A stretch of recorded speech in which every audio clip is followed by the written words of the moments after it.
A 34-year-old married teacher seduced her 12-year-old student, had 2 children with him, and sparked America's first major teacher-student sex scandal. In the summer of 1996, in the quiet Seattle suburb of Burien, Washington, a relationship began that would captivate and horrify America in equal measure. Mary Kay Letourneau, a 34-year-old married mother of 4 and elementary school teacher at Shorewood Elementary, initiated a sexual relationship with Vili Fualau, a 12-year-old boy who had been her second-grade student years earlier. The relationship began when Fualau returned to Shorewood as a 6th grader, reconnecting with his former teacher. What followed was a systematic grooming and abuse of a child by someone in a position of profound trust and authority. Letourneau, who came from a prominent political family, her father had been a state senator and congressman, cultivated a relationship with the boy that crossed every professional and legal boundary. She portrayed their connection as romantic, even soulmate-like, a narrative that would later permeate media coverage in deeply troubling ways. By early 1997, Letourneau was pregnant with Fualau's child. The pregnancy became visible, and whispers began circulating through the school and community. In February 1997, when Fualau was still just 13 years old, authorities were finally alerted. Letourneau gave birth to their first child in May 1997 while awaiting trial. The legal proceedings that followed exposed the depth of Letourneau's manipulation and violation. She was convicted of 2 counts of second-degree child rape, a charge that, in Washington state, applied to sexual contact between an adult and a child under 14. The judge initially sentenced her to 89 months in prison, but suspended all but 6 months, ordering her to complete a sex offender treatment program and have no contact with Fualau. But Letourneau could not or would not stay away from her victim. Just weeks after her release in January 1998, police found her in a parked car with Fualau. She had violated the no-contact order. Inside the vehicle, officers discovered $6,200 in cash, Fualau's passport, and baby clothes. Letourneau was pregnant again with their second child, conceived during her brief release. This violation sealed her fate. The judge reinstated the full prison sentence, and Letourneau would serve 7.5 years behind bars. She gave birth to her second daughter by Fualau in October 1998, while incarcerated. What made the Letourneau case so culturally significant and so disturbing was the way it was framed in media coverage and public discourse. Headlines called it an affair rather than rape. Talk shows debated whether it was love.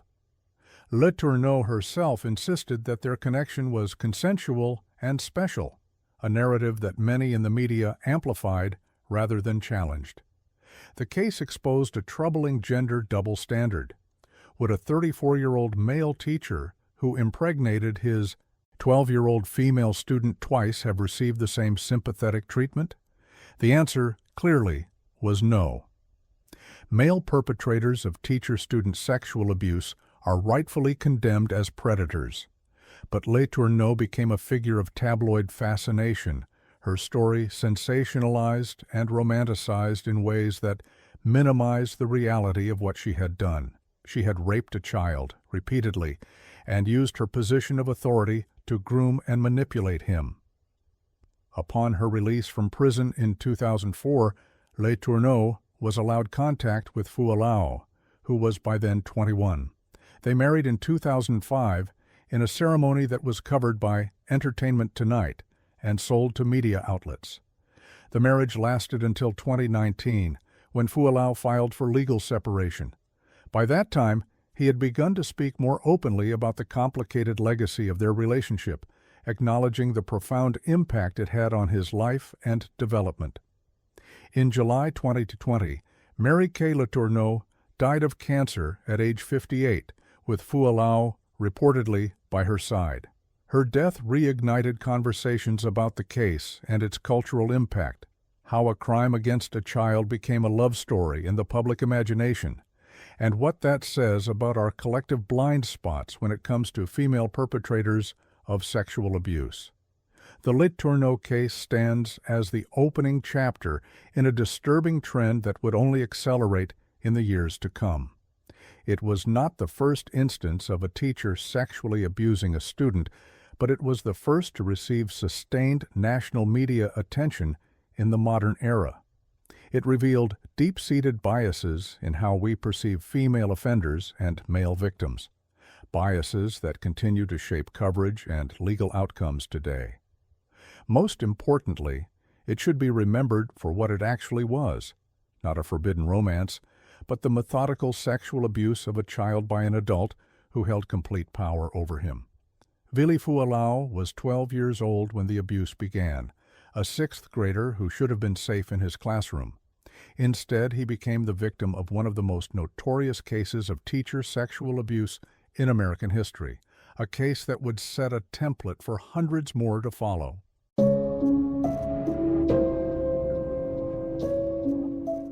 A 22-year-old high school media coordinator manipulated her 15-year-old lover into murdering her husband in cold blood to avoid losing everything in divorce. On the evening of May 1, 1990, 24-year-old Greg Smart arrived home to the condominium he shared with his wife of less than 1 year in Derry, New Hampshire. He never saw the gun pointed at his head. A single bullet killed him instantly, fired by 15-year-old Billy Flynn, a high school student who had been seduced, manipulated, and ultimately weaponized by Greg's own wife. Pamela Smart was not a typical predator. At 22, she was a high school media coordinator at Winnacunnet High School in Hampton, New Hampshire, working with student interns and running the school's media programs. She was blonde, attractive, and ambitious, a newly married woman who appeared to have everything going for her. But beneath the polished exterior lay something far darker, a calculating manipulator willing to destroy lives to get what she wanted. The relationship between Pamela Smart and Billy Flynn began in late 1989, when the 15-year-old sophomore became an intern in her office. Smart was in a position of authority, someone Flynn and other students looked up to. She exploited that trust completely. What started as inappropriate flirtation quickly escalated into a full sexual relationship. Smart groomed Flynn systematically, making him feel special and chosen, all while her husband remained oblivious at home. But by early 1990, Smart's marriage was crumbling. Greg had discovered her affair, though not with whom, and confronted her about her infidelity. Smart faced a devastating choice: admit to statutory rape of a student and face professional and legal ruin, or lose everything in a divorce that would expose her secrets anyway. She chose a third option, one so cold-blooded it defied comprehension. Smart told Flynn that she loved him, that they could be together forever, but only if Greg was eliminated. She couldn't divorce him, she explained, because she would lose the condominium, the furniture, the life she had built. She threatened to end their relationship if Flynn didn't prove his love by removing the obstacle standing in their way. To a 15-year-old boy infatuated with an older woman in authority, her manipulation was devastatingly effective. Flynn recruited 3 other teenagers, Pete Randall, 17, Vance Latham Jr., 18, and Raymond Fowler, 16. On May 1st, Smart made sure she was far from home, establishing an alibi at a school board meeting. She had given Flynn and Randall the keys to her condominium and left the door unlocked. When Greg arrived home, the teenagers were waiting. Flynn pulled the trigger, shooting Greg Smart in the head at point-blank range. They ransacked the house to make it look like a botched burglary, stealing a few items before fleeing. Pamela Smart returned home later that evening to discover her husband's body. She played the role of devastated widow convincingly, at first crying for the cameras and pleading for information about her husband's killer. But the investigation quickly focused on inconsistencies in her story and her suspicious behavior in the days following the murder. The breakthrough came when Cecilia Pierce, a 16-year-old student intern who had been Smart's confidant, came forward. Pierce had secretly recorded conversations with Smart after the murder, conversations in which Smart discussed the crime, threatened witnesses, and revealed her manipulation of Flynn. The recordings were devastating evidence of consciousness of guilt and witness tampering. As the case unfolded, the full extent of Smart's manipulation became clear. She had convinced Flynn that killing for her was proof of love. She had groomed multiple teenage boys, playing on their insecurities and desire for attention from an attractive older woman. She had turned children into murderers to save herself from the consequences of her own actions. The trial of Pamela Smart became a media sensation, one of the first trials to be broadcast gavel to gavel on television. Court TV, now True TV, aired the proceedings live, and Americans watched transfixed as the case unfolded. Smart remained composed on the stand, denying everything despite overwhelming evidence. She claimed the teenagers had acted on their own, that she had never solicited murder, that the recordings had been taken out of context. The jury didn't believe her. In March 1991, Pamela Smart was convicted of conspiracy to commit murder, being an accomplice to first-degree murder and witness tampering.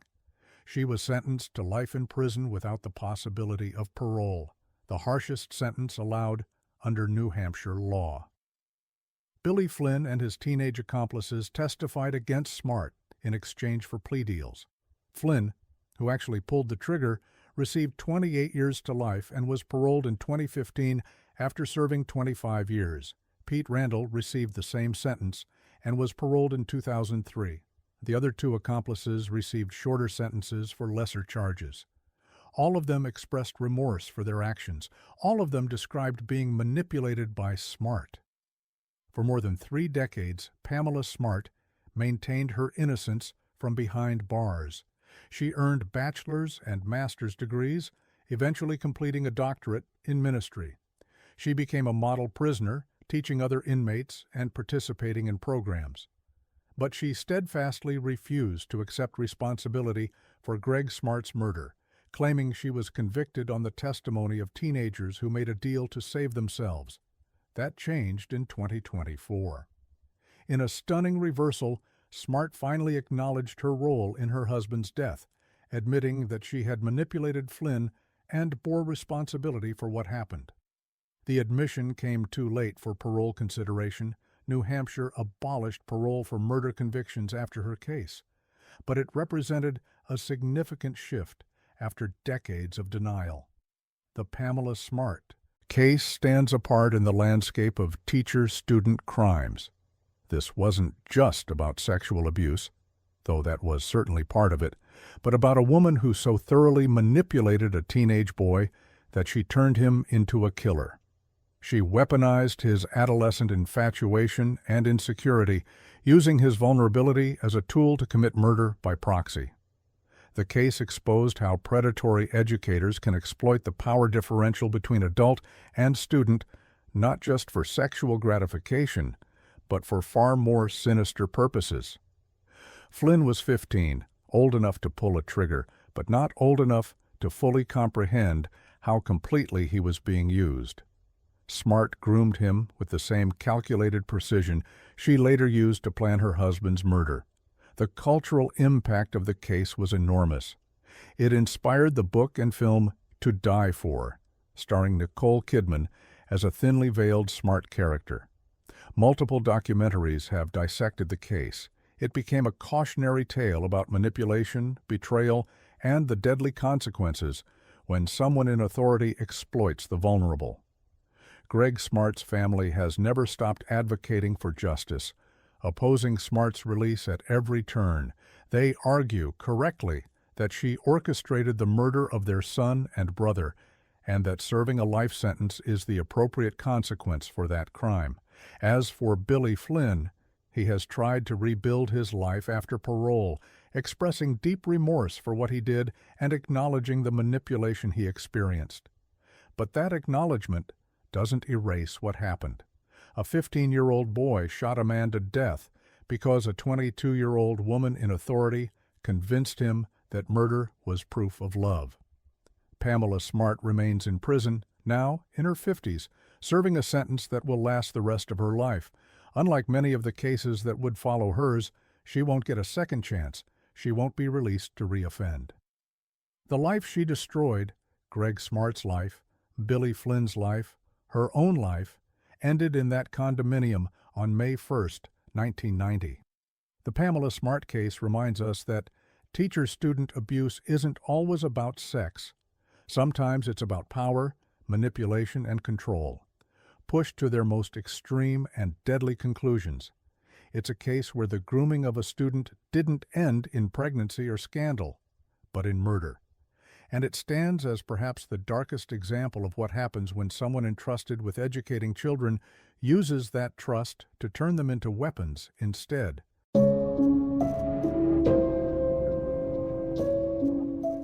The blonde beauty, dubbed too pretty for prison, had sex with her 14-year-old student in classrooms and vehicles, sparking outrage over sentencing inequality. In the summer of 2004, Deborah LaFave was living what appeared to be a charmed life. At 23, she was a newlywed English teacher at Angelo L. Greco Middle School in Temple Terrace, Florida, just outside Tampa. With her blonde hair, striking looks, and background in modeling, she turned heads wherever she went. But behind the polished exterior, LaFave was engaged in a pattern of behavior that would make her one of the most notorious teacher predators in American history, not just for what she did, but for what she didn't receive. Consequences. The victim, identified in court documents only as MM, was a 14-year-old 8th grader at Greco Middle School. LaFave taught him English, a position that placed her in authority over his education, his grades, and his developing sense of trust in adult figures. She exploited that position completely. The abuse began in June 2004, near the end of the school year. LaFave didn't just cross professional boundaries, she obliterated them. She had sex with the boy in her classroom after school hours, the very place where he should have felt safest. She took him to her home, where she lived with her husband. She had sex with him in her vehicle, while the boy's 15-year-old cousin, who LaFave had insisted come along, sat in the front seat and drove. The brazenness was staggering. The encounters continued through the summer. LaFave pursued the boy relentlessly, calling him, texting him, arranging meetings. On one occasion, she drove the boy and his cousin from Tampa to Ocala, about 100 miles, to visit the cousin's family. During that trip, she had sex with the 14-year-old in a vehicle while his cousin drove, and later in a portable classroom at the cousin's school. The manipulation was complete. She had groomed not just her victim, but his cousin as well, ensuring silence through a combination of adolescent thrill-seeking and the confusion that comes when an authority figure violates every rule. But the cousin eventually told his mother what had been happening. The mother contacted the boy's parents, who immediately reported it to authorities. When police confronted LaFave in July 2004, she initially denied everything, but the evidence was overwhelming. The boy provided detailed accounts of the encounters. His cousin corroborated the story. Phone records showed dozens of calls and text messages between LaFave and the 14-year-old. Eventually, LaFave admitted to the relationship. She was arrested and charged with 2 counts of lewd and lascivious battery, Florida's legal term for sexual activity with a minor between 12 and 16. Each count carried a potential sentence of up to 15 years in prison. Given the predatory nature of the crimes, the breach of trust, and the multiple incidents across 2 counties, a substantial prison sentence seemed not just appropriate, but inevitable. It never came. What happened instead sparked a firestorm of controversy that continues to reverberate in discussions of teacher-student sexual abuse. LaFave's attorney, John Fitzgibbons, mounted a defense strategy that was as audacious as it was offensive. He argued that LaFave was too attractive to survive in prison, that she would be targeted by other inmates because of her looks, and that incarceration would therefore constitute cruel and unusual punishment. To place an attractive young woman in that kind of hellhole is like putting a piece of raw meat in with the lions, Fitzgibbons told reporters. He described LaFave as a gorgeous young woman who would be endangered by the prison environment. The media ran with it, dubbing it the too pretty for prison defense. The public response was immediate and furious. Would a male teacher who sexually abused a 14-year-old girl receive such consideration? Would his attractiveness matter at all? The questions answered themselves. Male predators go to prison regardless of their appearance, but for Deborah LaFave, her looks became a mitigating factor, a reason to show mercy. Mental health issues also played a role in the defense strategy. LaFave's attorneys argued that she had been traumatized by her sister's death in a drunk driving accident in 2001 and was suffering from bipolar disorder. While mental health challenges deserve compassion, they don't excuse the sexual abuse of a child. Millions of people cope with trauma and mental illness without raping their students. In November 2005, LaFave accepted a plea deal in Marion County that avoided trial. She pleaded guilty to 2 counts of lewd and lascivious battery. The sentence, no prison time. Instead, she received 3 years of house arrest, followed by 7 years of probation. She was required to register as a sex offender and was prohibited from profiting from her story. The Hillsborough County charges, where additional incidents had occurred, were more complicated. Initially, prosecutors there pushed for prison time, but the victim's family, understandably wanting to spare their son from the trauma of testifying in a televised trial, asked prosecutors to agree to a similar plea deal. In December 2005, those charges were dropped entirely as part of the agreement. Deborah LaFave would never spend a single day in prison for raping a 14-year-old boy. The sentencing sparked national outrage and reignited debates about gender double standards in the criminal justice system. Statistics support what many suspected. Female teachers who sexually abuse students receive significantly lighter sentences than their male counterparts. A study of teacher-student sex crime cases found that men received an average of 3 to 4 times longer sentences than women convicted of similar offenses. The too pretty for prison defense became shorthand for a disturbing pattern.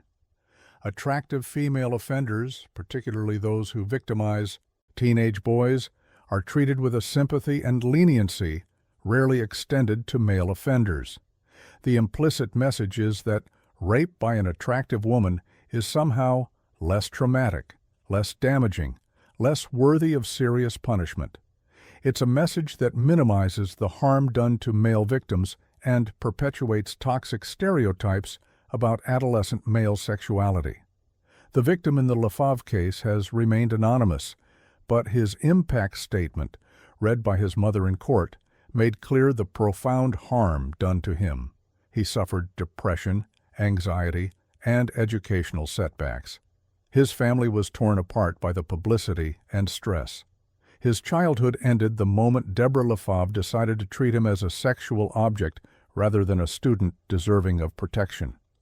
LaFave's probation was not smooth.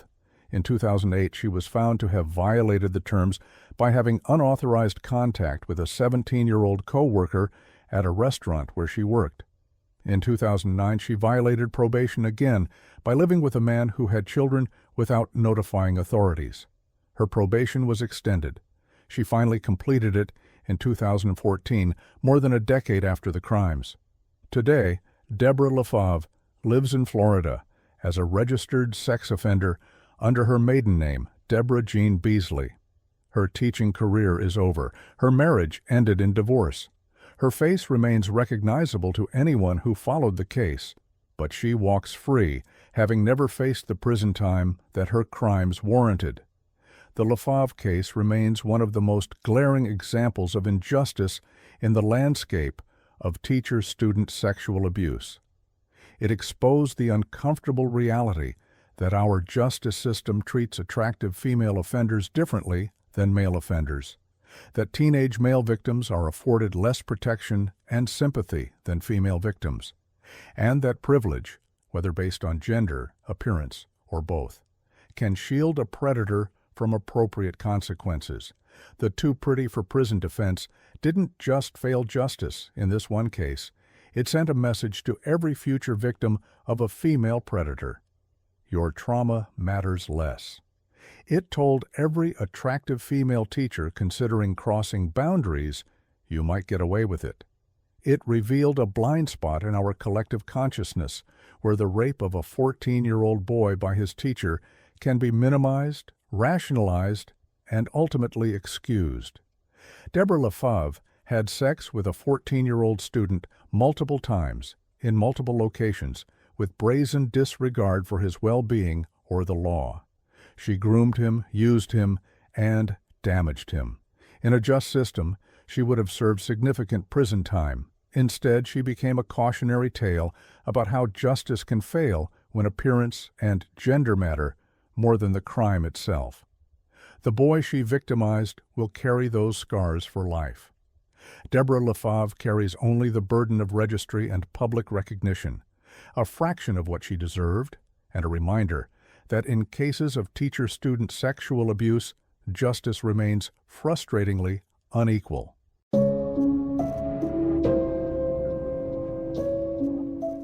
A celebrated Teacher of the Year groomed 2 elementary boys for years before sexually assaulting them on school grounds. In 2022, Jacqueline Ma stood before her colleagues and community as one of San Diego County's Teachers of the Year. The 36-year-old 6th grade teacher at Lincoln Acres Elementary School in National City had been recognized for excellence in education, celebrated for her dedication to students, and praised as a model educator. Parents trusted her, administrators valued her, students looked up to her.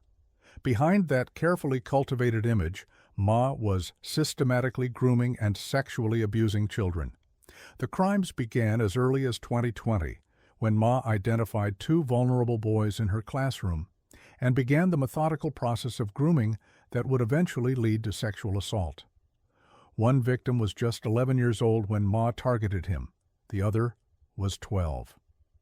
They were elementary school students, children who should have been learning math and science, not navigating the confusing and traumatic experience of being sexually pursued by their teacher. Ma's grooming followed a textbook pattern, one that predatory educators have refined over decades. She started with special attention, making the boys feel singled out and important. She gave them compliments that went beyond what was appropriate for a teacher-student relationship. She communicated with them outside of school hours, sending messages that gradually became more personal and inappropriate. She violated physical boundaries incrementally, normalizing touch and closeness until the boys no longer knew where appropriate behavior ended and abuse began. The grooming occurred, as the judge would later note, in plain sight. Ma's interactions with these boys happened at school, in a public setting, witnessed by other students and staff. But because she was a well-regarded and award-winning teacher, the red flags were dismissed or not recognized at all.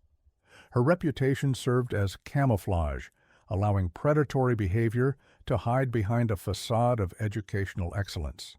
The sexual assaults themselves took place on school grounds, the very location where children and parents expect safety above all else. Ma used her position of authority and access to manipulate situations where she could be alone with her victims. For over a year, she groomed one of the boys before the abuse escalated to physical sexual assault. The betrayal was complete. A teacher in a school during the hours when parents believed their children were being educated and protected was instead sexually abusing them. The discovery came in 2023, when one victim's mother made a routine check of a family tablet. What she found shattered her world. Inappropriate messages between her son and his teacher. The messages revealed a relationship that had crossed every imaginable boundary. The mother immediately contacted authorities. The investigation that followed uncovered the full scope of Ma's predatory behavior. There were 2 victims, not one.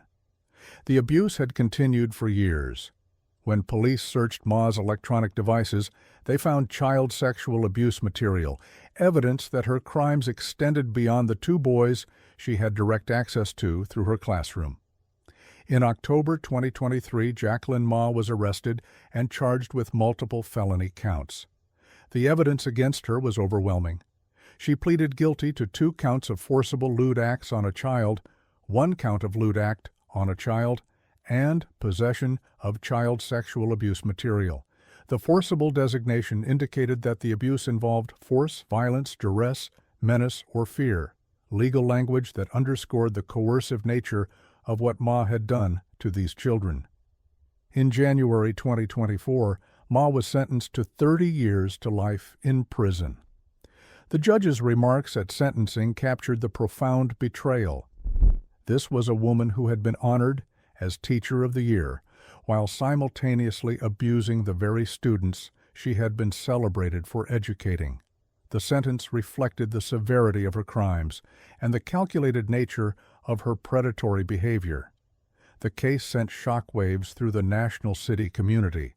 Parents whose children had been in Ma's classroom were forced to confront an awful reality. The teacher they had trusted, whose awards they had celebrated, had been a predator. Students who had admired her had to reconcile the person they thought they knew with the person she actually was. The school district faced difficult questions about how such extensive grooming could occur undetected.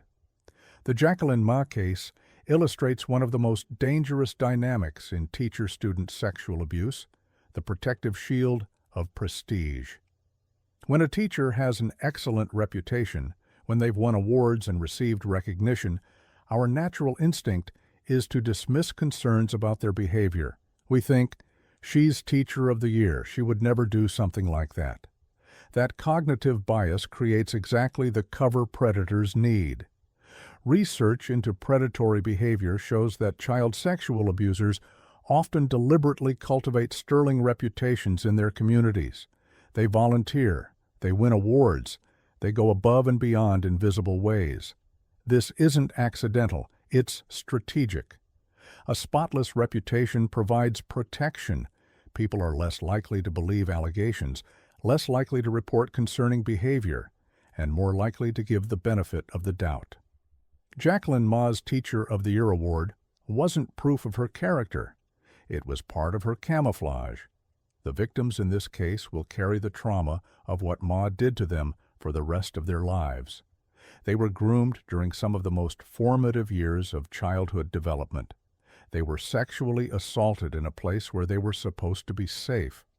They were betrayed by someone whose job was to protect and educate them. The psychological damage from such abuse is profound and long-lasting.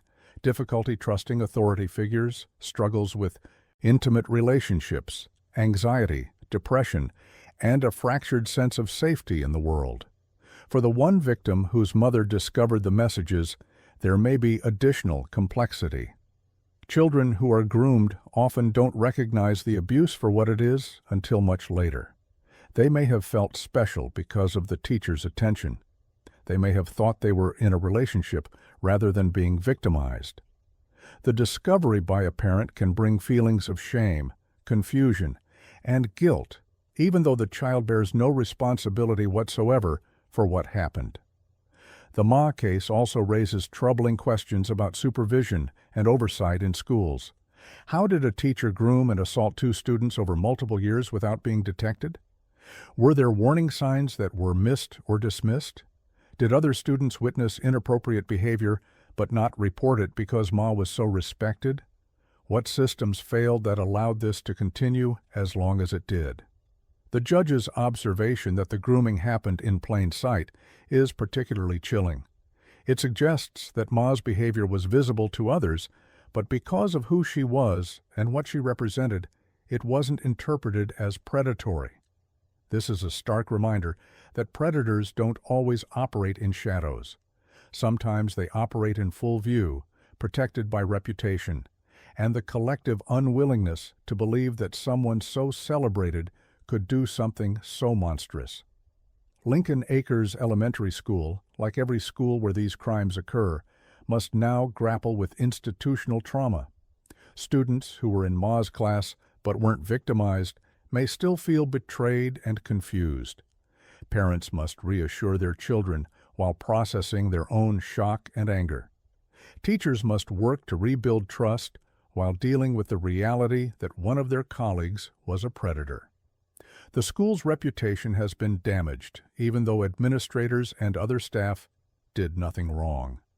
Today, Jacqueline Ma sits in a California state prison where she will remain for at least 3 decades before being eligible for parole.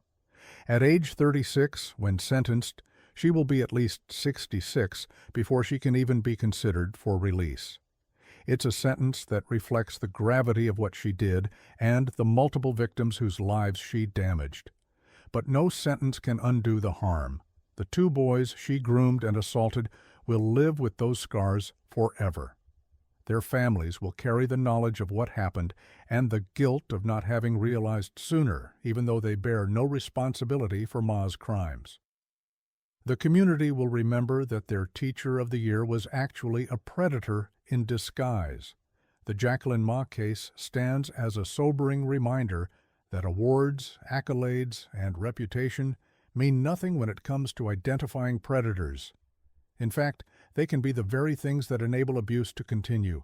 We want to believe that good teachers are good people, that someone honored for excellence couldn't possibly be harmful. But predators count on that belief. They weaponize our trust and use our blind spots as cover. The lesson is uncomfortable but critical. We must be vigilant about inappropriate behavior regardless of who exhibits it. A Teacher of the Year can be a predator. A beloved coach can be an abuser. A respected community leader can be a criminal. Trust is earned through actions, not awards. And when it comes to protecting children, skepticism and vigilance must override reputation every single time. Jacqueline Ma's victims deserved better. They deserved a teacher who actually embodied the values that award was supposed to represent. Instead, they got a predator who used her position, her reputation, and her access to steal their innocence and damage their futures. She will spend decades in prison for those crimes. Her victims will spend lifetimes recovering from them.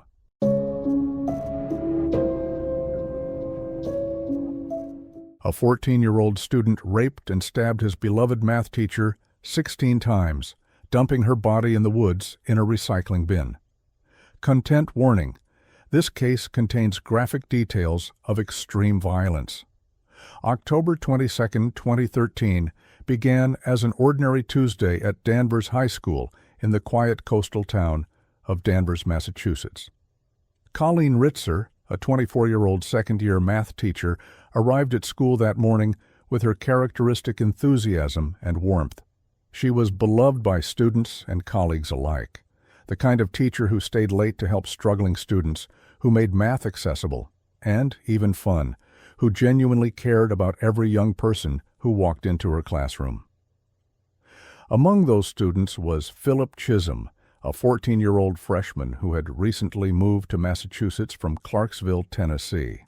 He was a quiet, athletic teenager who played soccer and seemed to be adjusting to his new school.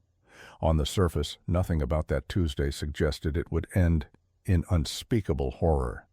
After school that afternoon, Chisholm remained behind in Ritzer's classroom. Surveillance footage, which would later become crucial evidence, captured what happened next. At approximately 2:54 p.m., Chisholm followed Ritzer into a second-floor bathroom. What occurred in that bathroom over the next several minutes represents one of the most brutal murders in Massachusetts educational history. Chisholm attacked Ritzer with savage violence. He strangled her. He stabbed her at least 16 times with a box cutter he had brought with him. He sexually assaulted her as she lay dying or already dead. The medical examiner would later testify that Ritzer suffered devastating injuries, wounds that reflected not just intent to kill, but a level of rage and brutality that defied comprehension. But Chisholm wasn't finished. After murdering his teacher in a school bathroom, he dragged her body from the bathroom and placed it in a recycling barrel. Surveillance cameras captured him wheeling the barrel through the school hallways and out a back door. He transported Ritzer's body to woods behind the school athletic fields, where he dumped her body and covered it with leaves. He stole her credit cards, identification, and underwear before leaving the scene. Chisholm was captured on surveillance footage leaving the school around 3:22 p.m., approximately 28 minutes after following Ritzer into that bathroom. He went to see a movie at a nearby theater, using Ritzer's stolen credit card to buy a ticket.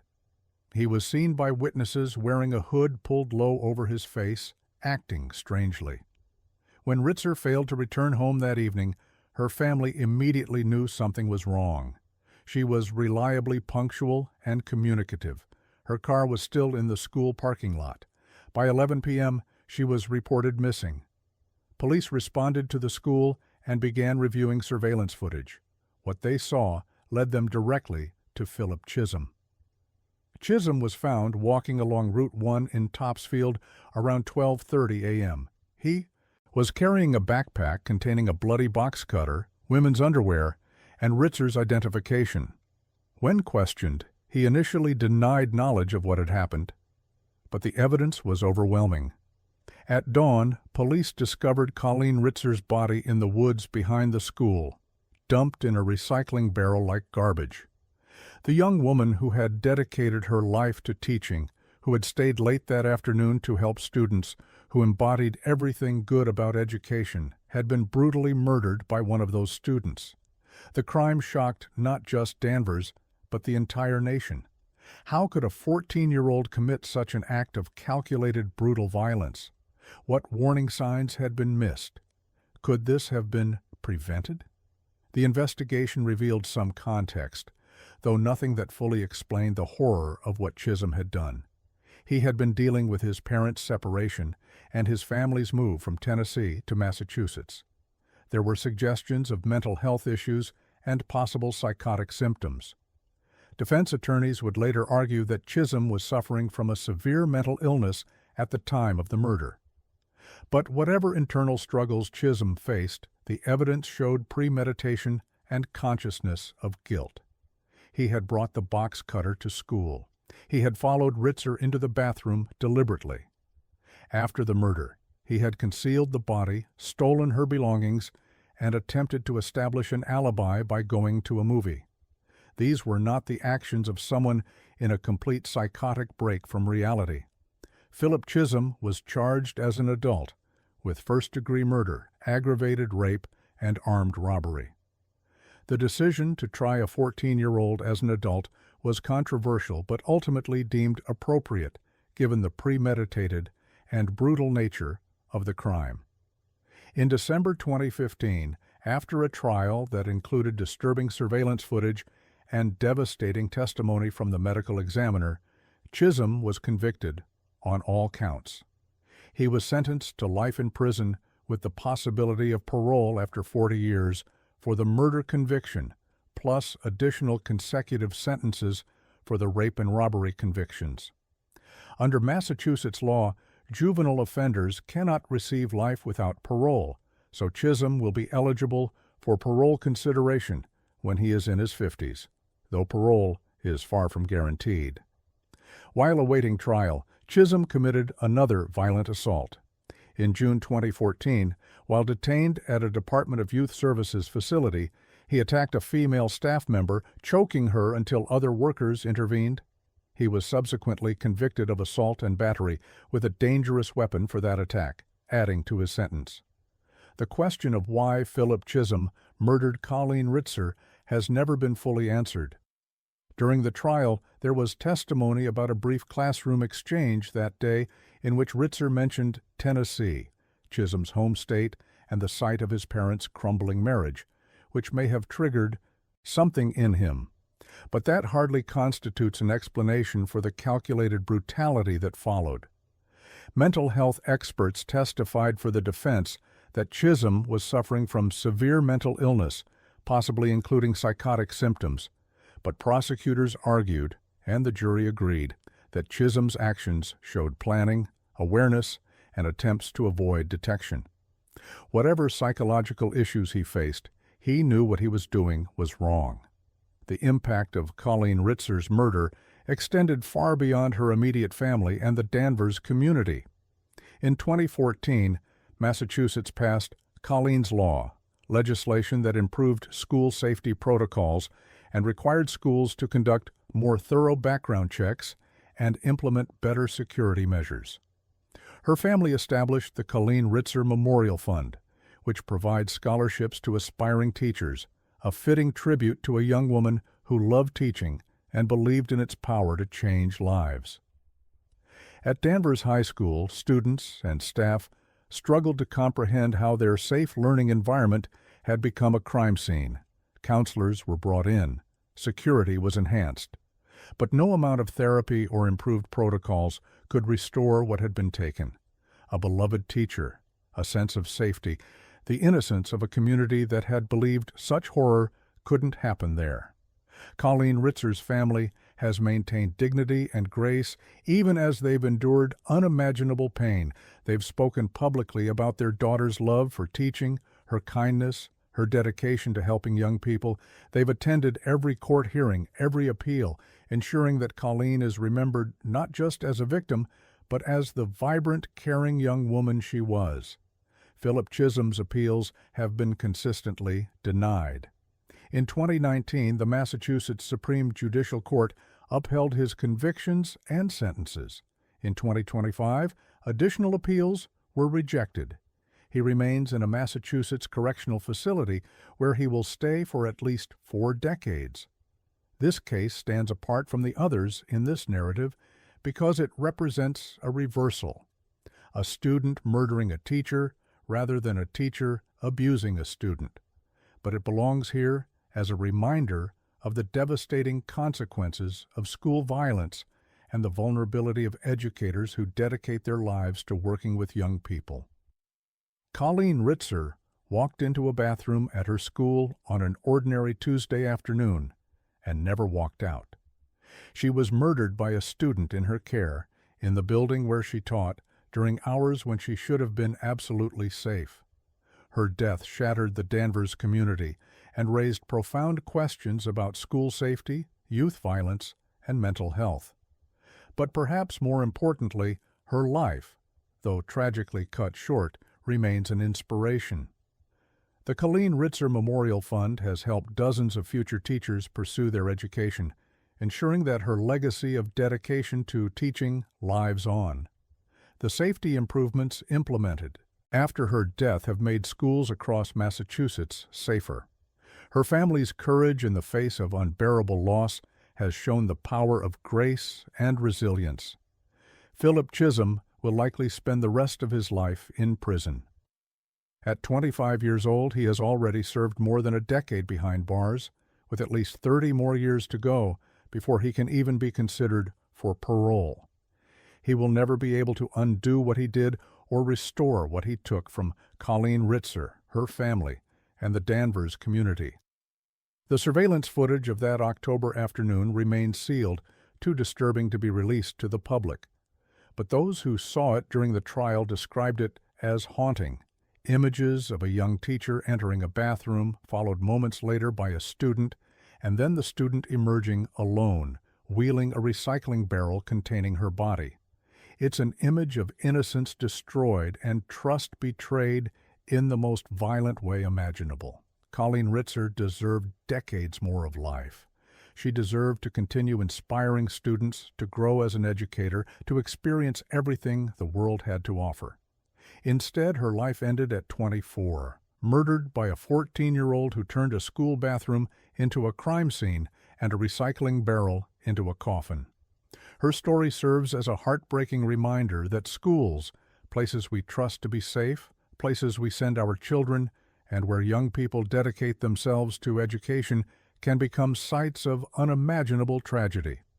And it honors the memory of a young woman who, in her too brief time on earth, embodied everything good about teaching: patience, kindness, dedication, and an unwavering belief in the potential of every student who walked through her door.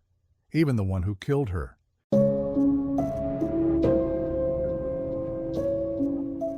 A trusted school fiscal director embezzled nearly $17 million from disadvantaged students, hiding stacks of cash in a mini-fridge alongside 57 Louis Vuitton bags. For 17 years, Jorge Armando Contreras held one of the most trusted positions in the Magnolia School District, Senior Director of Fiscal Services. He controlled the money, all of it. Every check, every transaction, every dollar that flowed through the district passed through his hands. Parents trusted him. Administrators relied on him. The school board believed he was safeguarding the financial future of their schools. He was robbing them blind.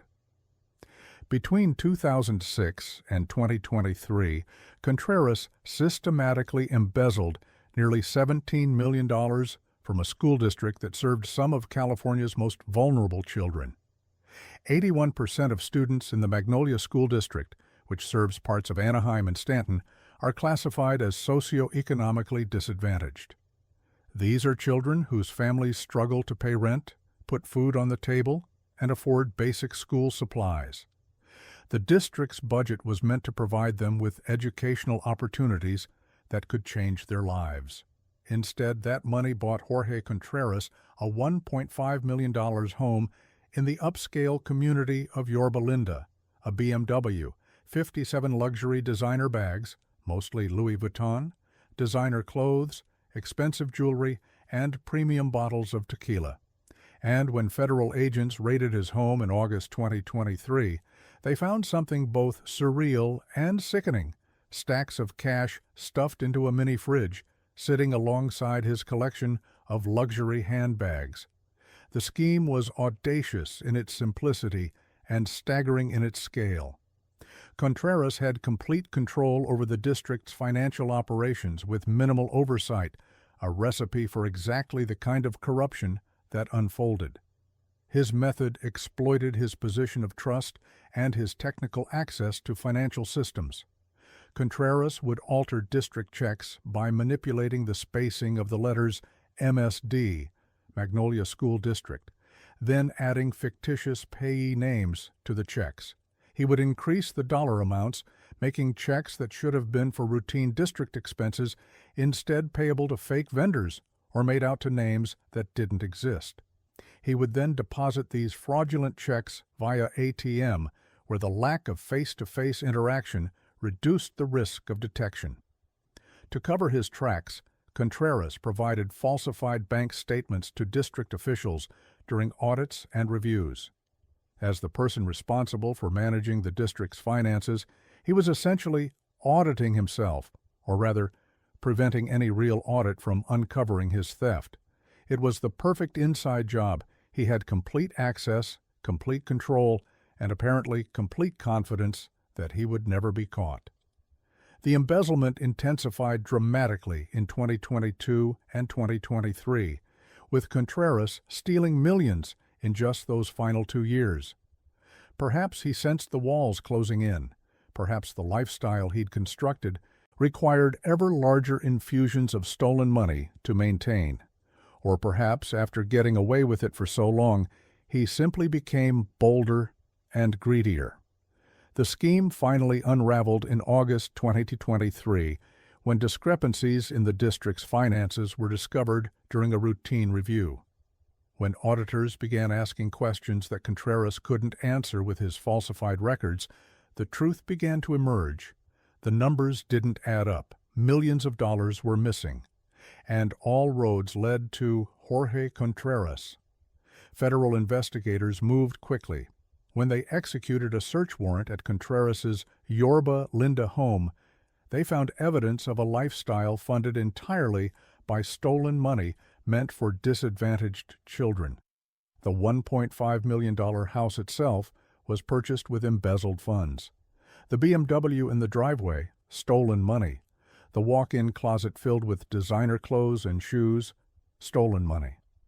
The 57 luxury handbags, many of them Louis Vuitton pieces costing thousands of dollars each, stolen money.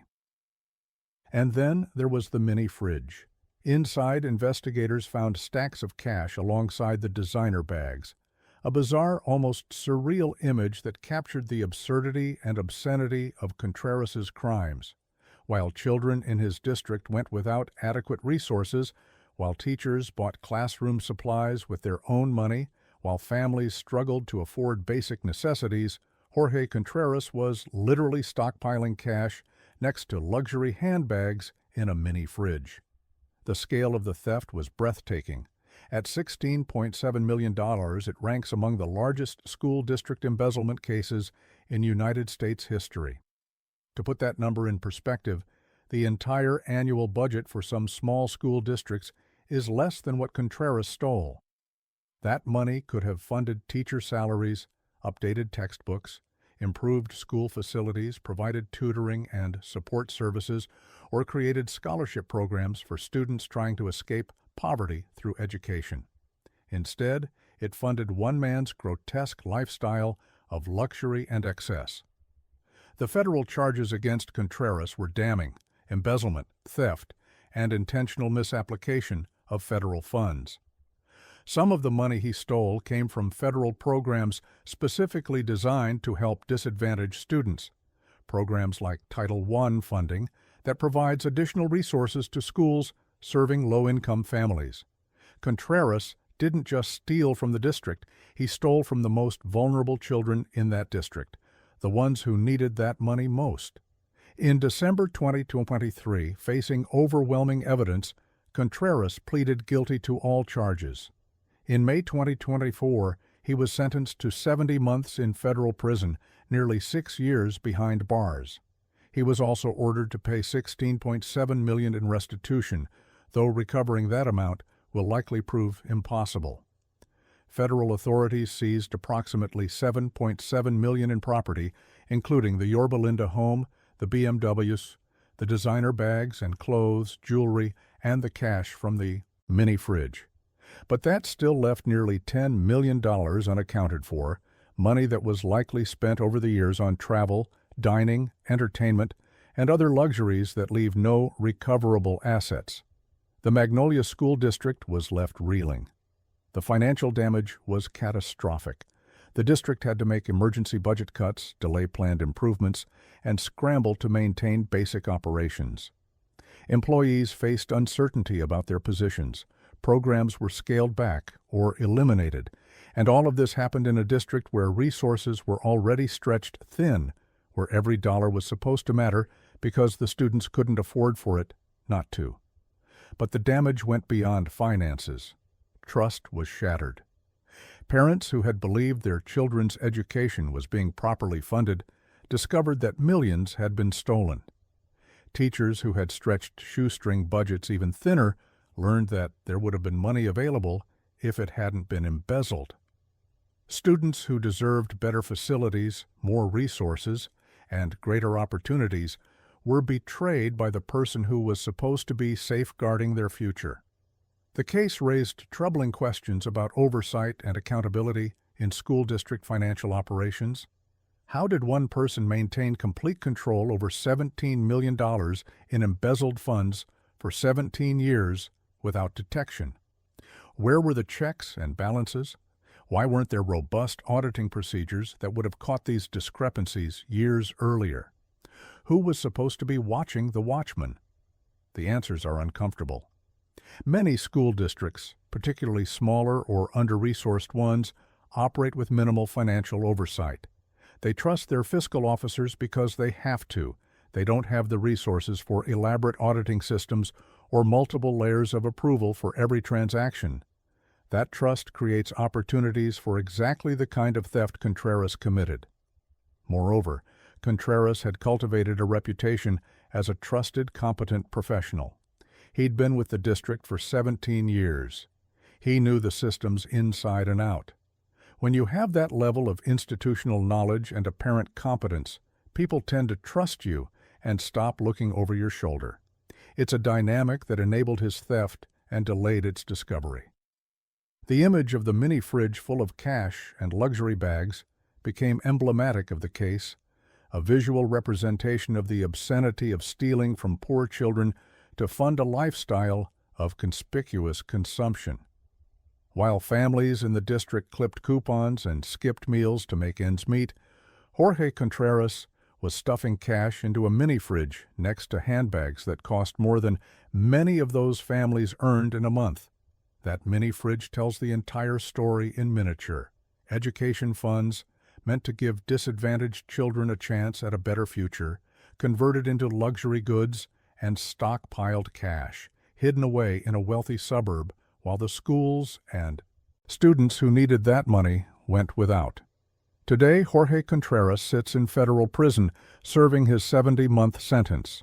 The $7.7 million in seized assets will be returned to the Magnolia School District, though it represents less than half of what was stolen.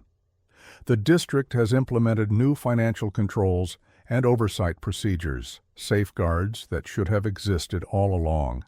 And thousands of students in Anaheim and Stanton continue their educations in a district still recovering from the financial devastation one man inflicted. The Contreras case is a reminder that betrayal in education doesn't always look like a teacher abusing a student. Sometimes it looks like a fiscal director treating the district's bank account as his personal ATM. Sometimes it looks like luxury bags and cash in a mini fridge while children go without. Sometimes it looks like 17 years of systematically stealing the future from the very students who needed it most. Jorge Contreras will eventually walk out of federal prison. He'll likely be in his late 50s, his career destroyed, his reputation ruined, facing a restitution debt he'll never be able to repay. But the students he stole from, many of whom are now adults, will never get back what was taken from them. They'll never know what programs might have been funded, what opportunities might have been created, what futures might have been possible if nearly $17 million hadn't been diverted to feed one man's insatiable appetite for luxury.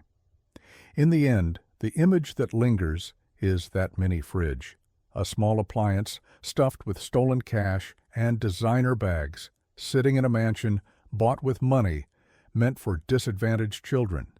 It's an image of greed, betrayal, and moral bankruptcy, a fitting symbol for one of the most audacious and shameful school embezzlement schemes in American history.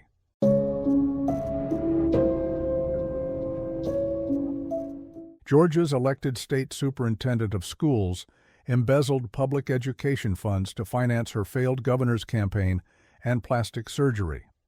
In 1994, Linda Schrenko made history as the first Republican elected as Georgia's state superintendent of schools in over a century.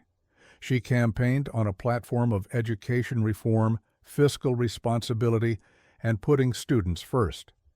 She promised to be a careful steward of public education funds and to fight for Georgia's children.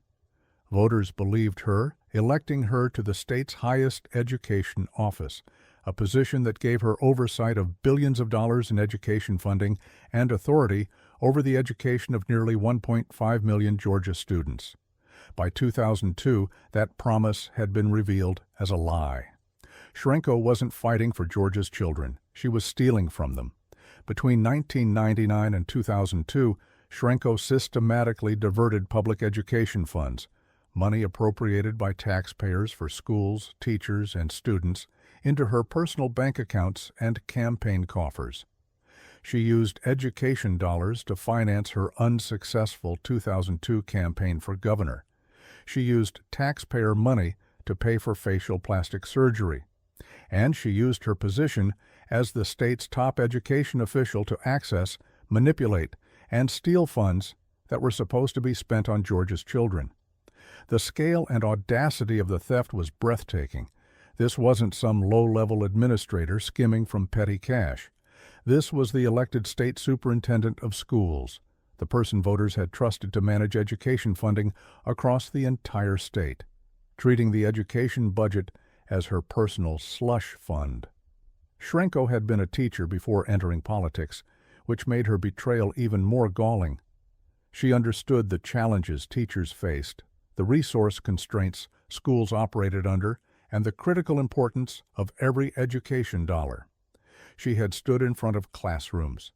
She had seen firsthand what adequate funding could accomplish and what underfunding meant for students.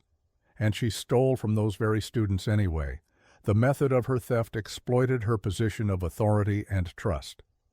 As state superintendent, Schrenko had access to numerous funding streams, including federal grants designated for specific educational purposes.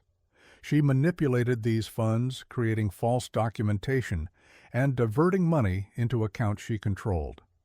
The complexity of education funding, with its multiple federal, state, and local sources, each with different regulations and oversight mechanisms, created opportunities for someone with insider knowledge and access to hide their theft, at least temporarily. The embezzlement came to light during Schrenko's 2002 gubernatorial campaign. Financial irregularities in campaign reporting and questions about the source of certain funds led to scrutiny from both the media and federal investigators. As investigators dug deeper, they uncovered a pattern of fraud that extended far beyond campaign finance violations. Schrenko had been systematically stealing public education funds for years. One particularly galling detail emerged. Schrenko had used taxpayer education dollars to pay for facial plastic surgery. While teachers across Georgia were spending their own money on classroom supplies, while schools were cutting programs due to budget constraints, while students were making do with outdated textbooks and deteriorating facilities, Linda Schrenko was using education funds for cosmetic procedures to improve her appearance, presumably to make herself more telegenic for her political ambitions. The revelation was met with fury across Georgia. Parents who had voted for Schrenko felt betrayed. Teachers who had trusted her to advocate for education funding were outraged.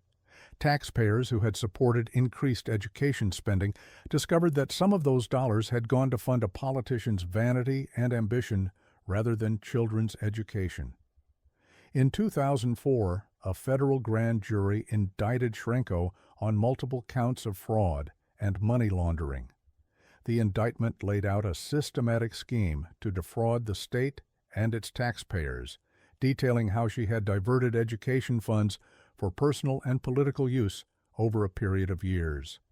Faced with overwhelming evidence, Schrenko eventually pleaded guilty. In 2006, she was sentenced to 8 years in federal prison, a substantial sentence that reflected the severity of her crimes and the profound breach of public trust. She was also ordered to pay $414,000 in restitution to the state of Georgia, to serve 3 years of probation following her release, and to complete 100 hours of community service. The financial restitution represented only a fraction of what she had stolen, but it was what prosecutors could definitively prove, and what the court deemed recoverable. The sentence sent a clear message. Public officials who steal from education will face serious consequences. But for many Georgians, no prison term could adequately address the damage Schrenko had done. She hadn't just stolen money. She had stolen trust. She had betrayed every voter who believed in her, every teacher who looked to her for leadership, and every student whose education was supposed to be her priority. The case also highlighted systemic weaknesses in oversight of education funding. How had Schrenko been able to divert funds for years without detection? Where were the audits and controls that should have caught these irregularities earlier? Why did it take a gubernatorial campaign and media scrutiny to uncover fraud that had been ongoing since 1999? The answers pointed to a troubling reality. Oversight of public education funding often relies on trust in the very officials managing those funds. State superintendents, particularly elected ones, wield enormous authority with relatively limited checks on their power. Schrenko exploited that authority and the trust that came with it, knowing that her position gave her both access to funds and protection from routine scrutiny. The political implications were also significant. Shrenko's crimes damaged public confidence in elected education officials and provided ammunition for those who argued that education funding was mismanaged. Her theft became a talking point in debates about education spending, used cynically by those who wanted to cut education budgets as supposed evidence of widespread waste and corruption, despite Shrenko's crimes being the exception rather than the rule. In the wake of the scandal, Georgia implemented reforms to improve oversight of education funding and create additional safeguards against fraud. These included enhanced auditing procedures, greater transparency in how education funds are spent, and additional checks on the authority of the state superintendent. But reforms implemented after a scandal always feel reactive, evidence that the system failed to prevent the crime in the first place. Shrenko served her federal prison sentence and was eventually released. She completed her probation and community service. Today she lives in relative obscurity, her political career destroyed, her reputation ruined, her legacy defined by fraud rather than the education reform she once promised. But the damage she caused extends far beyond her own ruined reputation. Every time education advocates ask taxpayers to support increased school funding, they face skeptics who point to cases like Linda Shrenko's as evidence that the money won't be spent properly. Every time a teacher argues for better pay or more classroom resources, there's someone ready to cite Shrenko as proof that education dollars are wasted. Her crimes provided ammunition for those who want to undermine public education, even though the overwhelming majority of education officials are honest public servants trying to do right by students. The students who were in Georgia schools during Shrenko's tenure, from 1995 to 2002, are now adults in their 30s and 40s. They received their education during a period when their state superintendent was actively stealing from them. They'll never know what programs might have been funded, what resources might have been available, what opportunities might have existed if those hundreds of thousands of dollars had been spent on education rather than political ambitions and plastic surgery. The Linda Shrenko case stands as one of the highest-profile examples of political corruption in education. Here was a former teacher, elected to the state's highest education office, who systematically stole from the very students she was supposed to serve. She used education money, sacred money, money appropriated specifically for children's futures, to fund her own political dreams and personal vanity. There's a particular cruelty in using education funds for plastic surgery. Education money is supposed to build minds, not enhance appearances.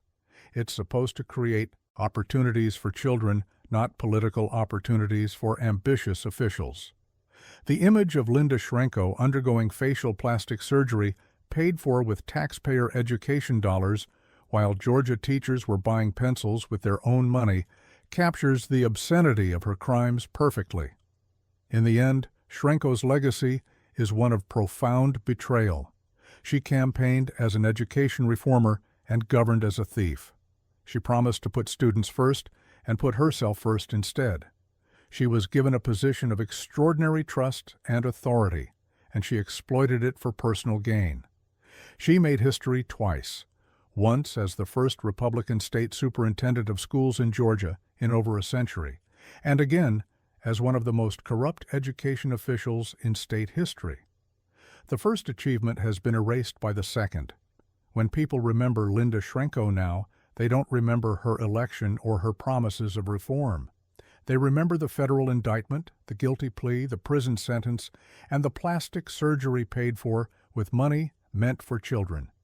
She stole from Georgia's students to fund her political ambitions and her vanity. She got 8 years in prison. The students she stole from got a lesson in how even those entrusted with the highest education positions can betray that trust in the most selfish and destructive ways possible. It's a lesson no student should have to learn, but thanks to Linda Shrenko, a generation of Georgians learned it anyway.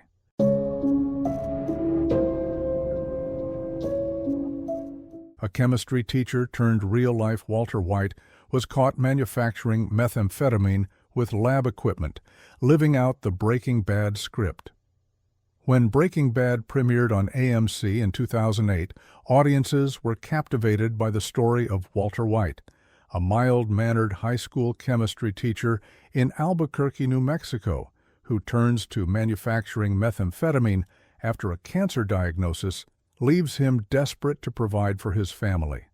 The show became a cultural phenomenon, winning multiple Emmy Awards and spawning countless think pieces about morality, desperation, and the American dream gone wrong. It was fiction, a darkly compelling story, but fiction nonetheless.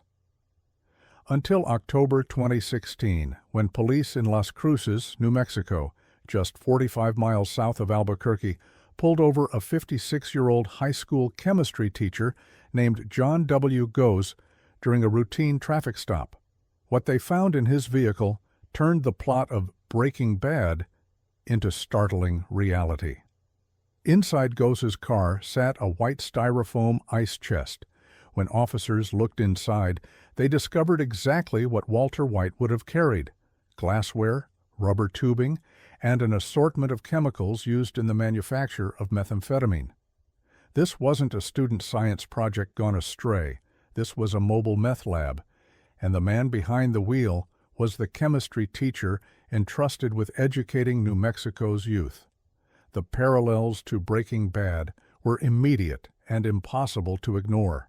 A middle-aged chemistry teacher in New Mexico, manufacturing methamphetamine, using his scientific knowledge and access to equipment and chemicals to produce one of the most destructive drugs ravaging American communities.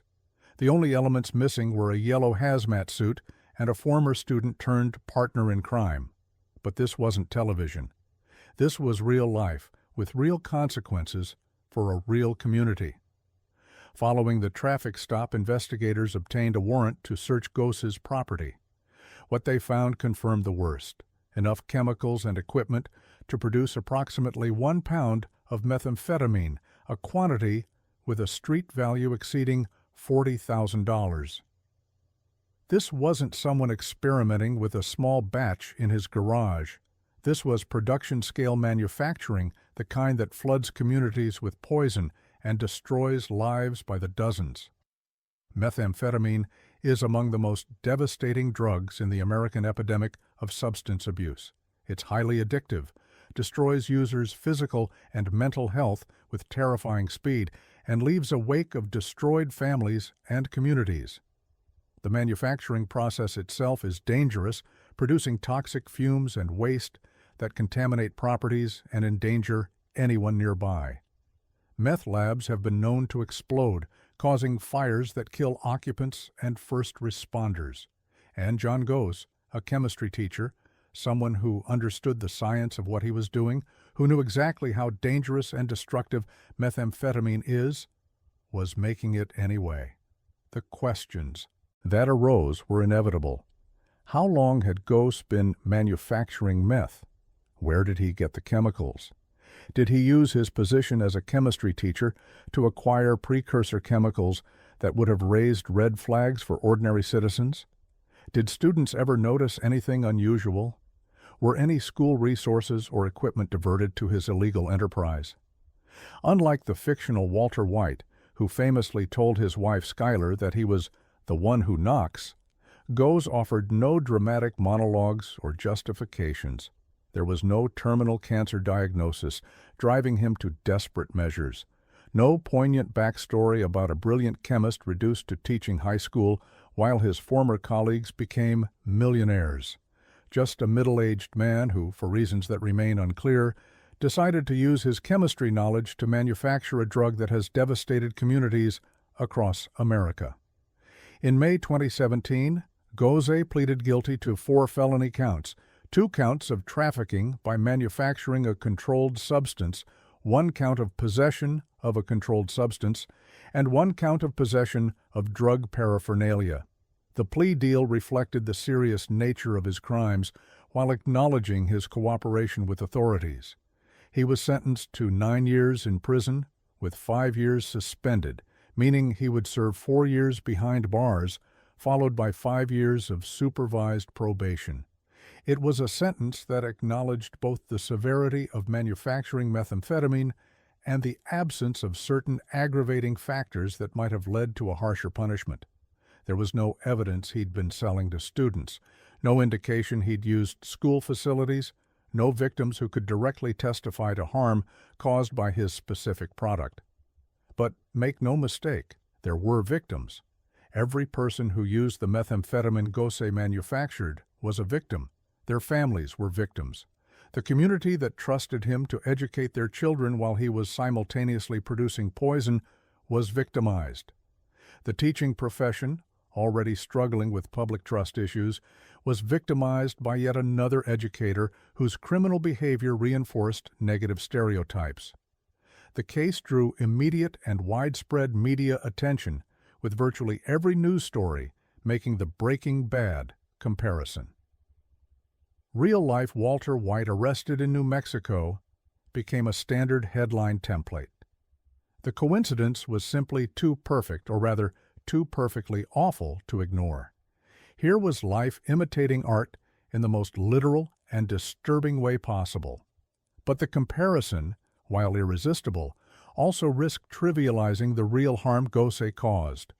Walter White is a complex fictional character whose moral descent is presented as tragic and even at times sympathetic. Audiences root for him, understand his motivations, and find themselves complicit in his crimes through the alchemy of prestige television. John Goss deserves no such sympathy or understanding. He wasn't a desperate man trying to provide for his family in the face of terminal illness. He was a chemistry teacher who chose to use his knowledge and skills to manufacture a drug that destroys lives, families, and communities. The Breaking Bad comparison is apt in its surface details, but dangerous if it leads us to romanticize or minimize what Gosay actually did. The impact on his school and community was significant. Parents had to grapple with the knowledge that the man teaching their children chemistry was simultaneously running a meth lab. Students had to reconcile the authority figure they'd trusted in the classroom with a convicted drug manufacturer. Colleagues had to process the betrayal of professional ethics and community trust. There's also a broader implication. Goss's case demonstrates that teacher-involved crimes extend far beyond the sexual abuse cases that dominate headlines. While sexual predation by educators rightfully receives intense scrutiny and punishment, teachers can betray their positions of trust in numerous ways. Embezzlement, as seen in the Jorge Contreras case, is one. Drug manufacturing is another. Each represents a fundamental violation of the responsibility that comes with educating young people. Chemistry teachers, in particular, occupy a unique position.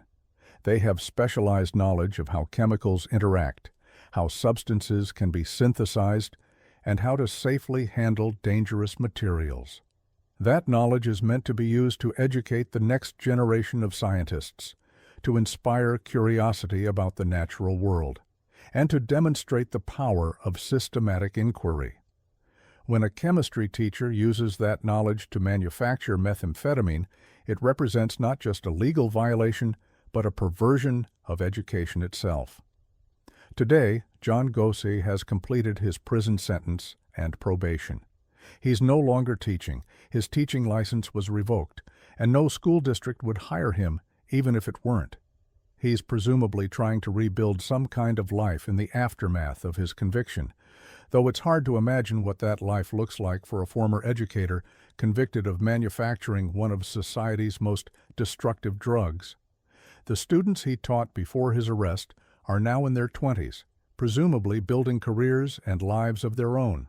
One wonders if they think about their former chemistry teacher when news stories about the opioid and methamphetamine epidemics appear in their feeds. One wonders if they question what they were taught by someone who understood chemistry well enough to teach it, but used that understanding to produce poison. The Breaking Bad comparison will forever follow this case, and in some ways, that's appropriate. Both the fictional Walter White and the real John Goss were chemistry teachers in New Mexico who manufactured methamphetamine. Both betrayed their profession and their communities. Both used their scientific knowledge not to educate or innovate, but to produce a substance that causes immeasurable harm. But there's one crucial difference. Walter White never existed. He was a character designed to provoke thought about morality, choice, and consequence in the context of prestige television. John Goes is real. The methamphetamine he manufactured was real. The damage to his community's trust was real. The students who sat in his classroom while he maintained a secret life as a drug manufacturer were real. And unlike television, where Walter White's story concludes with a kind of dark poetry, John Goes' story ends with a more mundane and sobering reality. A former teacher, a convicted felon, a cautionary tale about how even those entrusted with educating society's youth can fall into criminal behavior that betrays everything their profession is supposed to represent. The white styrofoam ice chest found in Goes' car that October day in 2016 wasn't a prop from a television show. It was evidence of a real crime by a real person who had real students depending on him to be worthy of their trust. He failed them, failed his community, and failed his profession. In the end, John Goes wasn't Walter White. He was something more mundane and more troubling, a chemistry teacher who decided that his knowledge was better used manufacturing methamphetamine than educating children. No cancer diagnosis, no desperate nobility, just a middle-aged man who chose to break bad, and in doing so, broke the fundamental trust between educator and community. The Breaking Bad comparisons may be irresistible, but they shouldn't obscure the simple truth. This wasn't prestige television. This was a teacher becoming a criminal and a community learning, once again, that the people we trust to educate our children are sometimes the very people who betray that trust most profoundly.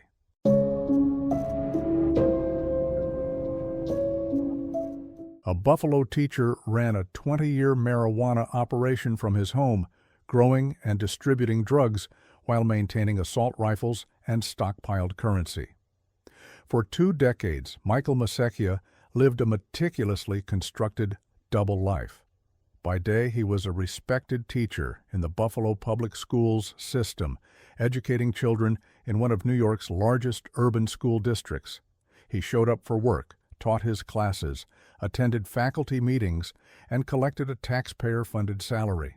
By night and on weekends, he was something else entirely, the operator of an extensive marijuana cultivation and distribution network that spanned multiple counties and generated enough cash to require stockpiling.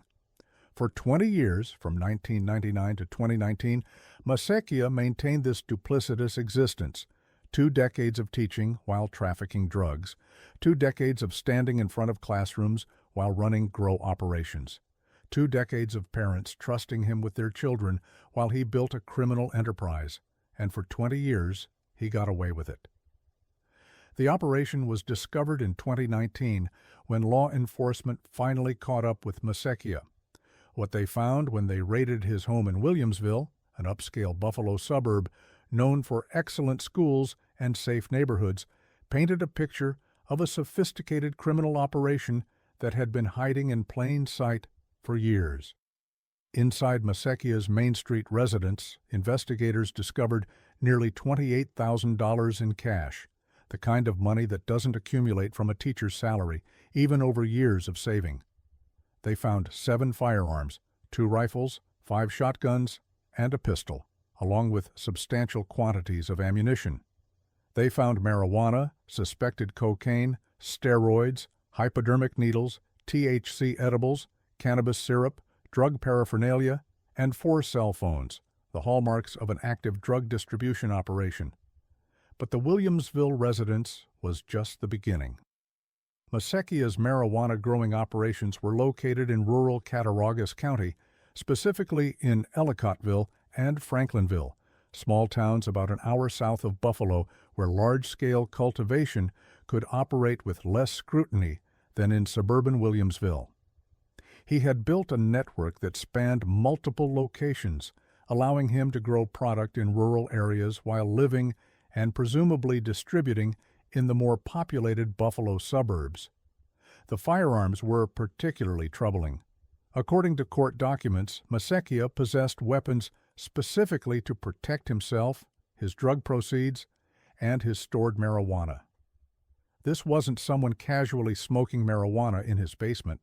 This was someone running an operation substantial enough that he felt the need to arm himself against potential theft or violence. The presence of rifles, shotguns, and a pistol indicated he was prepared for serious conflict, all while maintaining his position as a teacher entrusted with children's safety and education. The scale of the operation raised immediate questions. How had Masecchia run a drug trafficking enterprise for 20 years without detection? How had no one at his school noticed signs of his criminal activity? How had he managed the logistics of cultivating marijuana in multiple rural locations, distributing product, collecting cash, and maintaining an arsenal of weapons while simultaneously fulfilling his duties as a full-time teacher? The answer lies partly in the nature of teaching as a profession. Teachers have summers off and substantial vacation time, providing opportunities for off-hours criminal activity. They have flexible schedules during the school year, with afternoons and evenings free. And they're generally trusted members of the community. Parents and administrators don't typically suspect of running drug operations. Masecchia exploited all of these factors. Living in Williamsville added another layer of cover. This was an affluent suburb, the kind of place where people assume their neighbors are professionals living respectable lives. Masecchia fit right in, a teacher with a steady job, living in a nice home, appearing to be exactly what he claimed to be. No one suspected that the marijuana grow operations an hour away were connected to the teacher down the street. The 20-year duration of his criminal enterprise is staggering. Consider what happened in those 2 decades. Students who had Masecchia as a teacher in elementary school could have graduated from college before his arrest. Entire cohorts of children passed through Buffalo public schools, some likely taught by Masecchia, while he was simultaneously operating as a drug trafficker. Parents who trusted him with their children in 1999 had no idea they were entrusting their sons and daughters to someone building a criminal operation that would eventually include multiple grow sites, substantial quantities of drugs, nearly $30,000 in cash, and an arsenal of weapons. The federal charges Masecchia faced reflected the seriousness of his crimes. Possession with intent to distribute marijuana and possession of firearms in furtherance of drug trafficking crimes. The second charge was particularly significant. It carried mandatory minimum sentencing requirements and indicated that prosecutors viewed Masecchia not as a casual marijuana user, but as someone running a sophisticated, potentially violent drug operation. Masecchia was convicted on both counts. In sentencing, he received 84 months, 7 years, in federal prison. The sentence reflected both the scale of his operation and the aggravating factor of the weapons. Federal sentencing guidelines treat drug trafficking combined with firearms possession very seriously, recognizing that the introduction of weapons into drug operations dramatically increases the potential for violence and harm to communities. The impact on Buffalo public schools and the Williamsville community was significant. Parents whose children had been taught by Masecchia were forced to grapple with the reality that someone they'd trusted had been leading a double life for decades. Colleagues who had worked alongside him for years had to reconcile the teacher they knew with the drug trafficker he actually was. Students who had looked up to him as an authority figure had to process the betrayal of learning their teacher was a criminal. The case also raised uncomfortable questions about background checks and monitoring of teachers. How do school districts prevent this kind of long-term criminal activity by staff members? Masecchia presumably passed all required background checks when he was hired and maintained his clearances throughout his employment. But background checks only catch past criminal convictions. They don't detect ongoing criminal activity that hasn't yet resulted in arrest. Some might argue that Masekia's marijuana operation, particularly in the earlier years before legalization efforts gained traction, was a relatively victimless crime compared to other teacher offenses discussed here. But that argument ignores several critical factors: the presence of suspected cocaine and steroids alongside the marijuana, the arsenal of weapons maintained to protect the operation, the 20-year pattern of deception, and most importantly, the fundamental breach of trust involved in a teacher running any criminal enterprise while working with children. Teachers are held to higher standards precisely because of their position of trust and influence with young people. When a teacher commits crimes, whether sexual abuse, embezzlement, or drug trafficking, it sends a message to students about authority, trustworthiness, and the relationship between appearance and reality. Masekia taught students their daily lessons, but his arrest taught them a different lesson entirely. The people you trust most can deceive you most completely. The stockpile of cash found in his home, 27,950 represents a tiny fraction of what Masekia likely made over 20 years. Drug proceeds are spent on living expenses, invested, hidden, or laundered. The cash police found was just what happened to be on hand at the time of the raid. Over 2 decades, Masekia's operation almost certainly generated hundreds of thousands of dollars, perhaps more. That's income he never reported, taxes he never paid, while simultaneously collecting a public school teacher's salary funded by taxpayers. The multiple cell phones found during the raid are telling. Drug traffickers typically maintain multiple phones to compartmentalize their business, one for personal use, others for different aspects of their operation, some potentially disposable burner phones used briefly and then discarded. 4 phones suggests a fairly sophisticated operation with multiple contacts and distribution channels. The presence of hypodermic needles alongside steroids raises questions about whether Masekia was using performance-enhancing drugs himself or distributing them to others. Steroids are popular in athletic communities, and a teacher working in a public school would have indirect access to young athletes, though there's no evidence Masekia sold steroids to students. But the presence of needles and steroids alongside marijuana, suspected cocaine, and THC products indicates a diversified drug operation, not just someone growing marijuana for personal use. Today, Michael Masekia sits in federal prison, serving his 7-year sentence. He's now in his early 60s and will be approaching 70 by the time of his release. His teaching career is over, his reputation is destroyed, his criminal enterprise has been dismantled, and the students he taught over 2 decades are left to process the reality that their teacher was running a drug operation the entire time. The case serves as a reminder that teacher-involved crimes extend far beyond the sexual abuse cases that dominate headlines.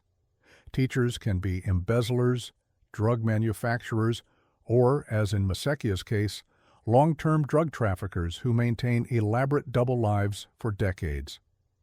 Each type of crime represents a different kind of betrayal, but all share a common element: the exploitation of trust placed in educators. There's something particularly unsettling about the 20-year duration of Masekia's criminal activity. It wasn't a moment of weakness, a single bad decision, or a short-lived criminal episode. It was a deliberate, sustained pattern of criminal behavior maintained over 2 decades. Every day for 20 years, Masekia woke up and chose to continue his double life. Every day, he chose to deceive his colleagues, his students, his community, and every day he got away with it until he didn't. The weapons found in his home, 2 rifles, 5 shotguns, a pistol, and ammunition, sit uncomfortably alongside his identity as a teacher. These were instruments of potential violence, maintained by someone who worked with children, kept in a home in a safe suburb, for the purpose of protecting a drug operation. The cognitive dissonance is jarring. A teacher, entrusted with nurturing young minds, simultaneously armed and prepared to protect his criminal enterprise. Michael Masekia's story is one of profound deception and sustained betrayal. For 20 years, he stood in front of Buffalo public school students, a figure of authority and supposed moral guidance, while running a drug trafficking operation that included weapons, multiple controlled substances, and tens of thousands of dollars in cash. He was two people living one life: the teacher and the trafficker, the educator and the criminal, the trusted community member and the armed drug dealer. The students he taught deserved better. The community that trusted him deserved better. The teaching profession, already struggling with public perception, deserved better than another educator whose criminal behavior reinforces negative stereotypes and erodes public trust. In the end, 20 years of deception couldn't survive forever. The operation collapsed, the double life was exposed, and Michael Masekia exchanged his classroom for a prison cell. 7 years in federal prison is a significant sentence, but it pales in comparison to the 20 years he spent betraying everyone who trusted him, a betrayal measured not in moments but in decades, not in isolated incidents but in thousands of days of sustained criminality. The teacher who trafficked drugs is now just another inmate serving federal time, and the students who once sat in his classroom are left with a lesson no teacher should ever impart. Sometimes the people in positions of trust are the most dangerous deceivers of all.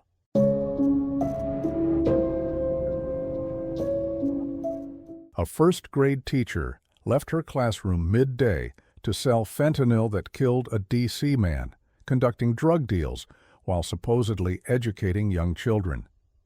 Content warning: this case involves drug distribution, resulting in death. First grade is a magical time in a child's education. 6-year-olds are learning to read, discovering the wonder of math, making friends, and developing the foundational skills they'll build on for the rest of their academic lives. They trust their teachers completely, those adults who greet them each morning, guide them through their lessons, and keep them safe throughout the school day.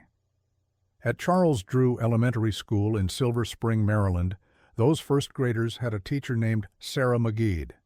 She was 34 years old, responsible for a classroom full of 6-year-olds who looked to her for education, guidance, and protection. But while those children practiced their letters and numbers, while they believed their teacher was there to help them learn and grow, Sarah McGeed was running a deadly side business. She was dealing fentanyl.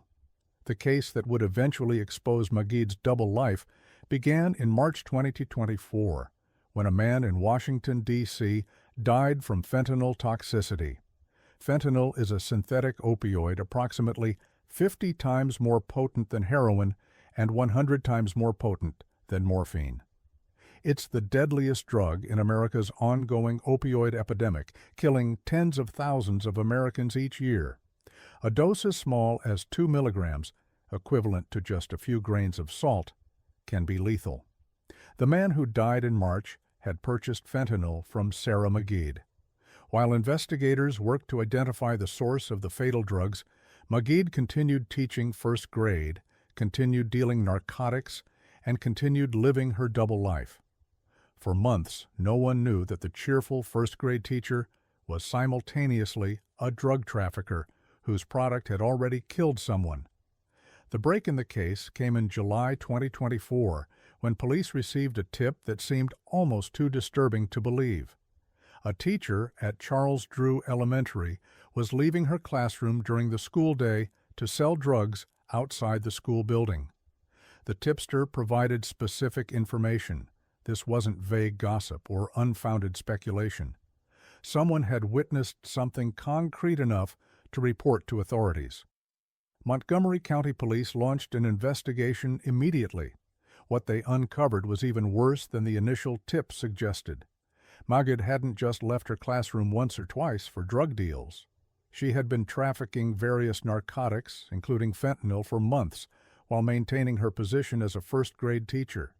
Her phone records told the story. text messages documenting drug transactions, communications with buyers, and evidence that she was conducting drug deals during school hours, times when she should have been in her classroom teaching 6-year-olds. The image is almost incomprehensible.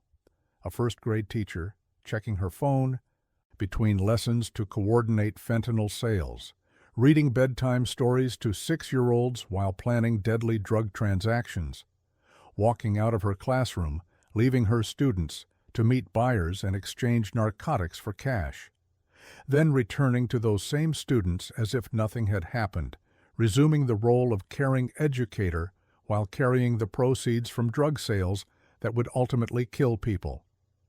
The investigation connected Magid to the March death in D.C. The fentanyl that killed that man had come from her. While she was teaching addition and subtraction to first graders, while she was helping 6-year-olds learn to read, while she was attending parent-teacher conferences and school meetings, a man was dying from the drugs she had sold him. In August 2024, Magid was arrested by Montgomery County Police. The federal government subsequently filed charges against her for distributing fentanyl, resulting in serious bodily injury and death, charges that carry devastating penalties. Under federal law, distribution of fentanyl that results in death carries a mandatory minimum sentence of 20 years and a maximum sentence of life in prison. This wasn't a state charge for simple drug possession. This was a federal charge for causing death through drug distribution. The parents of Charles Drew Elementary first graders were devastated. They had entrusted their 6-year-olds to Sarah Magid, believing she would keep them safe and help them learn. Instead, she had been using her position as a teacher as cover for a drug-dealing operation. She had left those children unsupervised, or minimally supervised, while she conducted drug transactions. She had brought the mentality and morality of drug trafficking into a space meant for innocent children. The school community struggled to comprehend how this could have happened. How had Magid been able to leave her classroom repeatedly to conduct drug deals without being noticed? Where were administrators? Who was supervising these first graders when their teacher was outside making sales? What systems had failed that allowed a drug dealer to maintain access to a classroom full of 6-year-olds for months? The answers to those questions reveal uncomfortable truths about monitoring and oversight in schools. Teachers are given substantial autonomy in their classrooms because they need it to be effective educators. They're not under constant surveillance.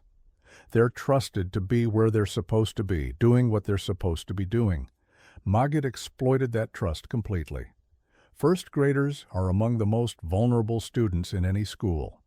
They're just beginning their educational journey, still learning basic social skills, still developing the ability to read situations and recognize when something is wrong.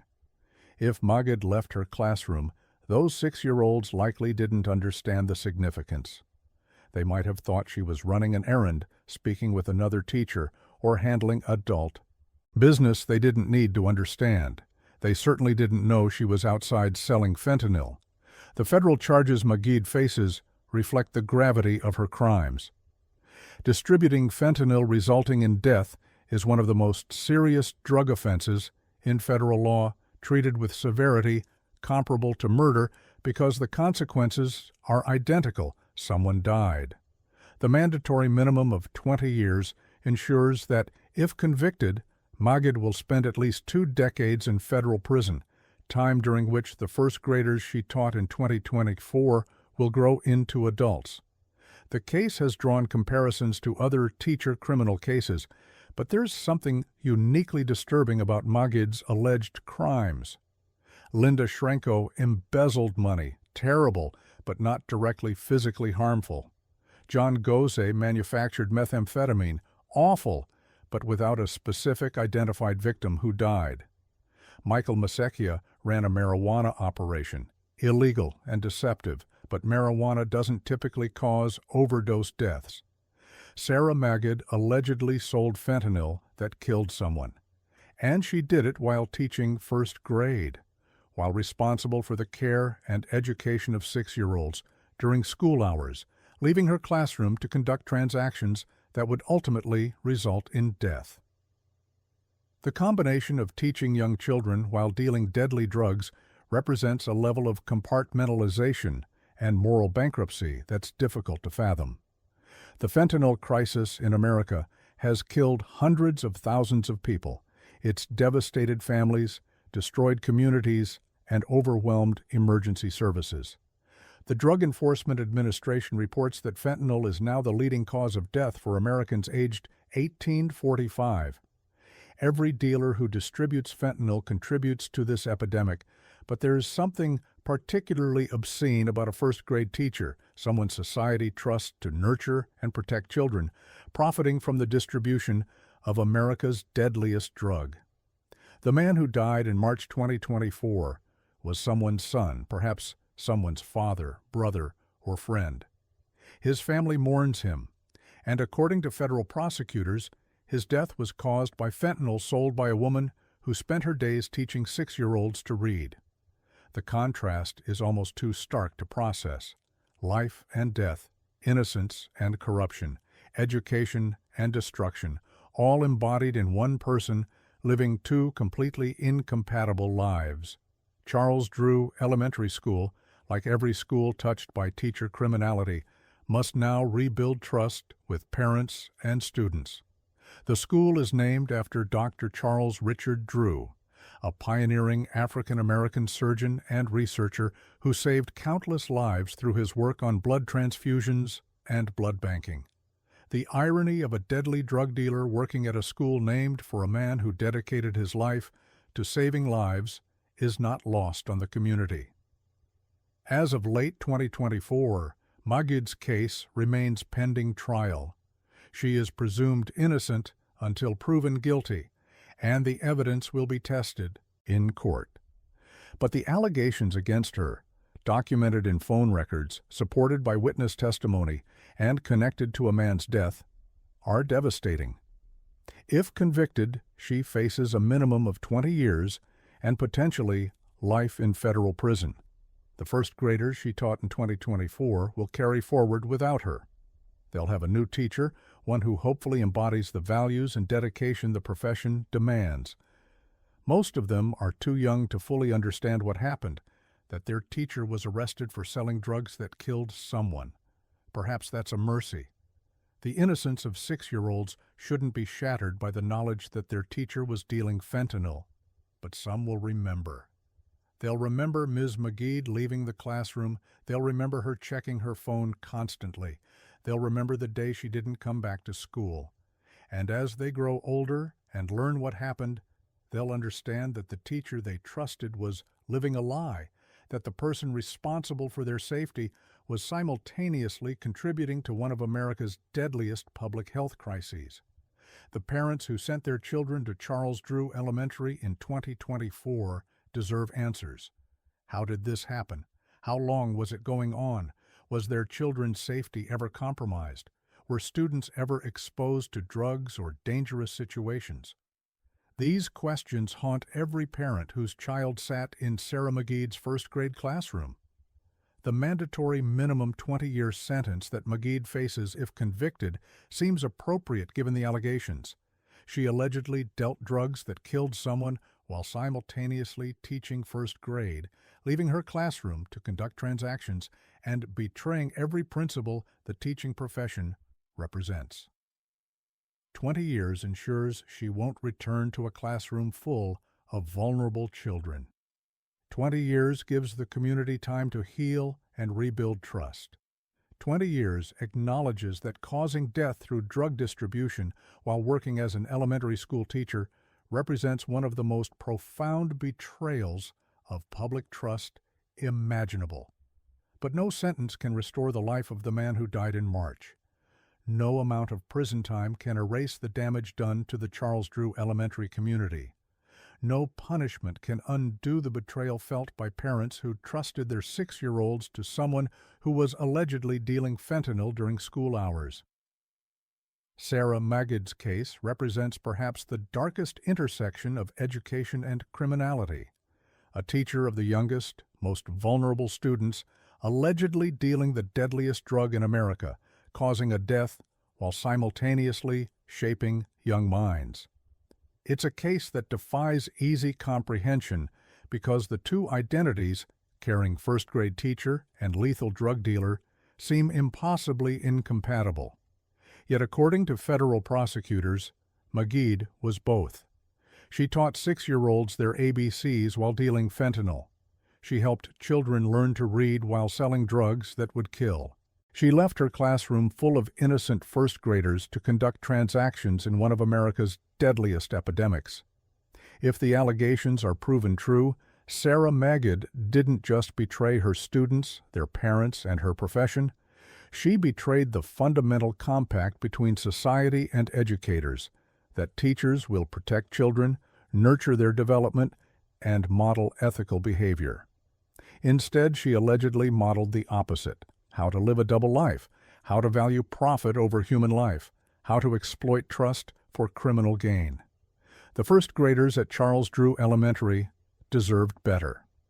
The man who died in March deserved better. The teaching profession deserved better. And when Sarah Magid's case concludes, whether in conviction or acquittal, the legacy will remain. A first-grade teacher accused of dealing fentanyl that killed someone, leaving her classroom to conduct drug deals, living a double life so incompatible with education that it challenges our fundamental assumptions about who we allow to teach our children.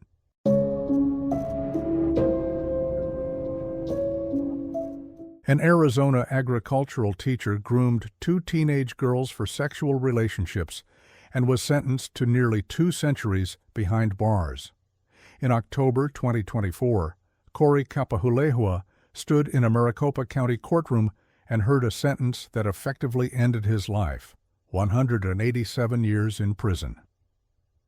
At 44 years old, Kapahulehua had been convicted on more than a dozen charges related to the sexual abuse of 2 teenage students at the Arizona Agribusiness and Equine Center in Mesa, where he worked as a teacher. The sentence was extraordinary, nearly 2 centuries behind bars, longer than the United States has existed as a nation, effectively 7 consecutive life sentences.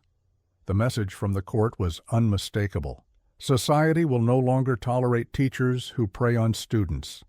The era of lenient sentences, plea bargains to avoid prison time, and sympathy for otherwise good educators who made mistakes is over. What Kapahulehua did wasn't a mistake. It was systematic predation, grooming, and sexual abuse of vulnerable teenagers under his authority. And the justice system responded with a sentence ensuring he will die in prison. Kapahulehua taught at a specialized vocational school, the Arizona Agribusiness and Equine Center, where students came to learn agricultural skills, animal husbandry, and equine management.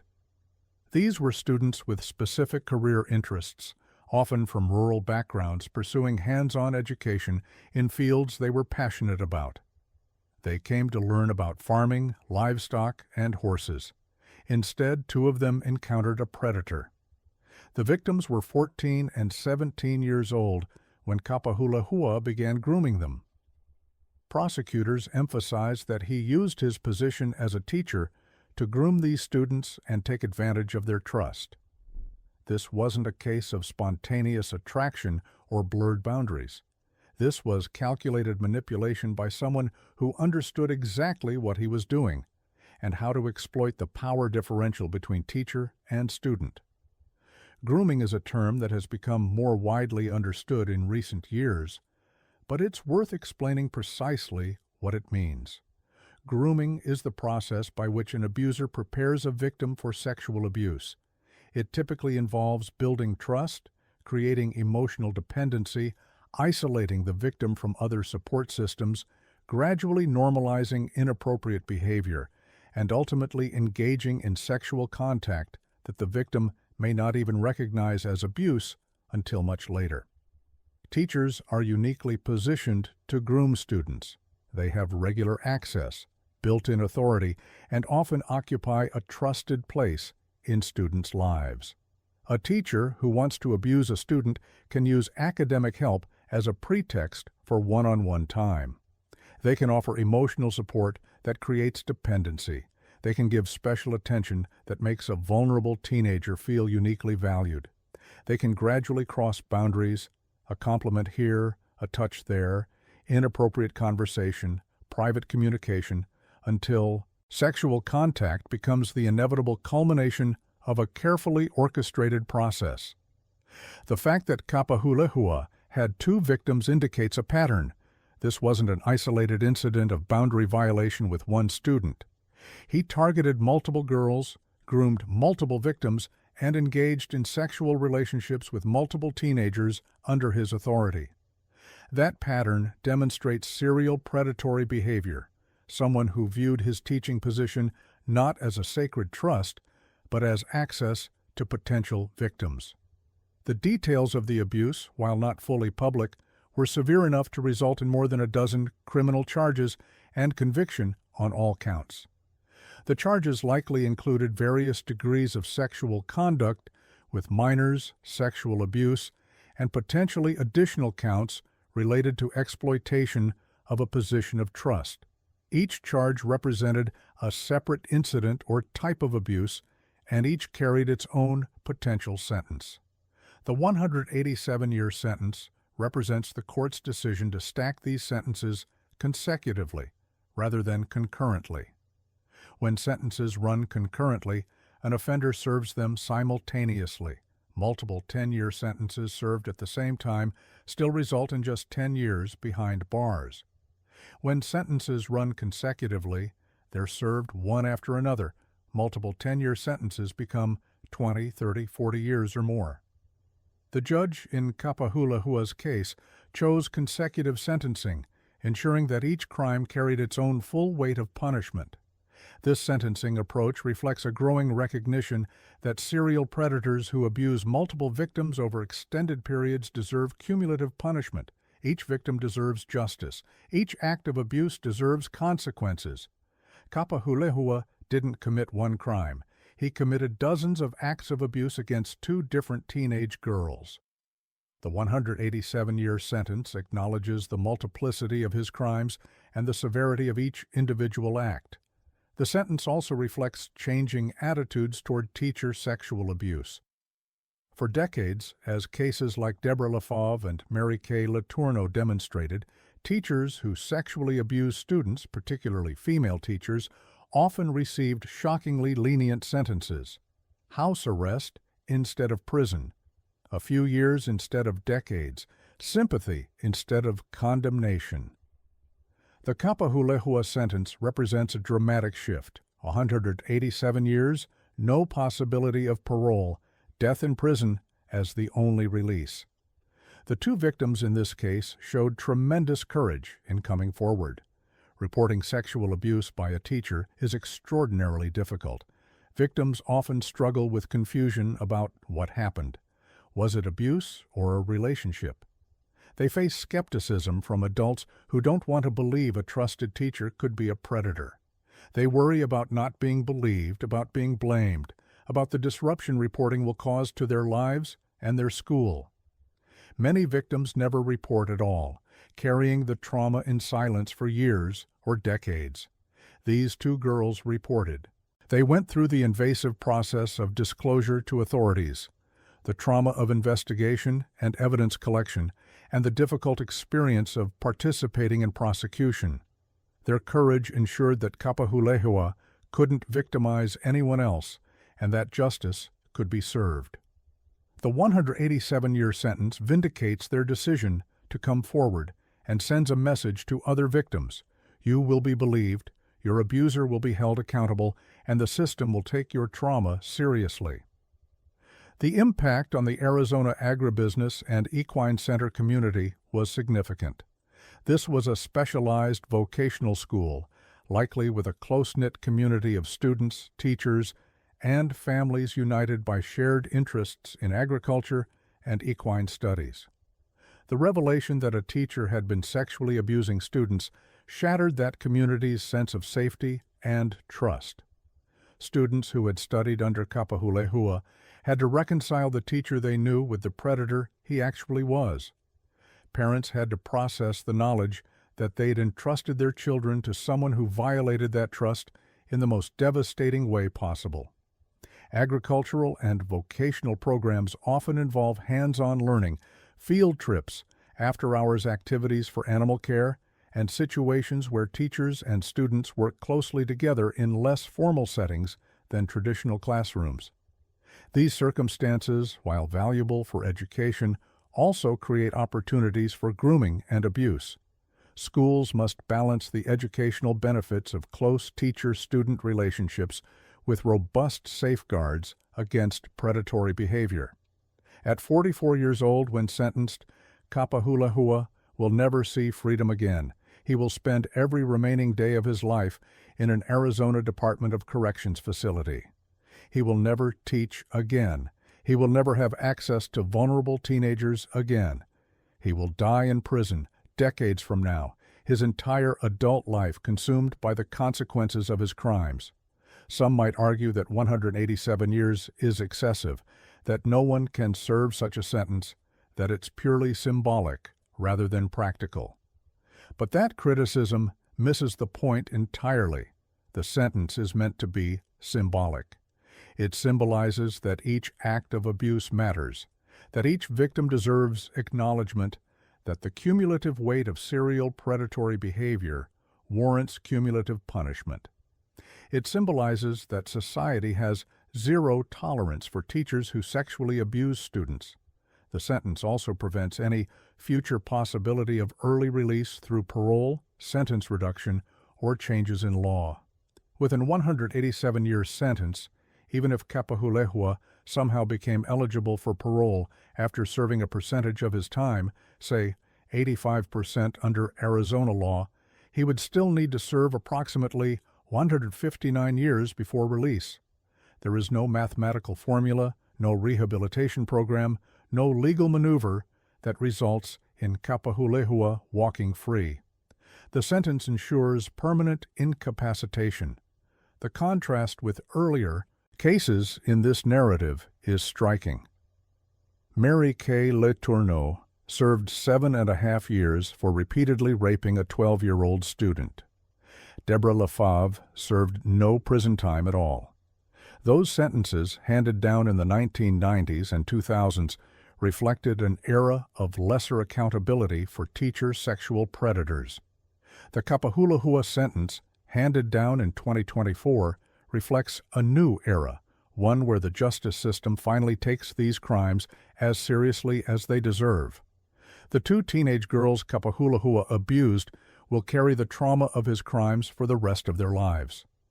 Research shows that childhood sexual abuse has profound long-term effects: higher rates of depression, anxiety, PTSD, substance abuse, difficulty with intimate relationships, and challenges with trust and authority figures. The girls came to school to learn about agriculture and horses. Instead, they experienced trauma that will shape their lives in ways that shouldn't have been part of their educational journey, but they also demonstrated remarkable strength. They reported the abuse. They participated in the prosecution. They saw justice served. While that doesn't erase the trauma, it does provide a form of closure and vindication that many abuse survivors never receive. They know their abuser will never hurt anyone else. They know the justice system believed them and held their abuser fully accountable. They know that Corey Kapahulehua's 187-year sentence stands as a testament to the seriousness of what he did to them. The Arizona Agribusiness and Equine Center, like every school touched by teacher sexual abuse, must rebuild and move forward. New safeguards must be implemented. Trust must be restored. Students must be reassured that they are safe, that predators like Kapahulehua are the rare exception, that the vast majority of teachers are ethical professionals who would never betray their students' trust. But the school must also acknowledge what happened. Sweeping teacher sexual abuse under the rug, minimizing it, or moving on too quickly only compounds the harm. The two victims and every student at that school deserve acknowledgement of the betrayal that occurred and institutional commitment to preventing it from ever happening again. Corey Kapahulehua's 187-year sentence represents a watershed moment in the prosecution of teacher sexual predators. It demonstrates that the era of lenient sentences and gender-based double standards is ending. It shows that serial predators who abuse multiple victims will face cumulative punishment, reflecting the full scope of their crimes. It proves that teacher sexual abuse is being treated with the severity it always deserved. Most importantly, the sentence vindicates the two teenage girls who had the courage to come forward. They were 14 and 17 when Kapahulehua began abusing them, children and adolescents who should have been safe in their school, learning their chosen field, preparing for futures in agriculture. Instead, they encountered a predator who exploited his position for sexual gratification. They reported, they testified, they ensured justice, and Corey Kapahulehua will spend the rest of his life and several more lifetimes beyond what's humanly possible in prison for what he did to them. 187 years, nearly 2 centuries, 7 lifetimes. A sentence that ensures Corey Kapahulehua will never see freedom, never teach again, never have the opportunity to abuse another vulnerable teenager. It's a sentence that says, teachers who prey on students will be held fully accountable. The victims will be believed, justice will be served, and the predators will spend the rest of their lives paying for their crimes. Corey Kapahulehua has approximately 68,255 days left on his sentence. He will die in prison long before serving even a fraction of it, and that is exactly as it should be.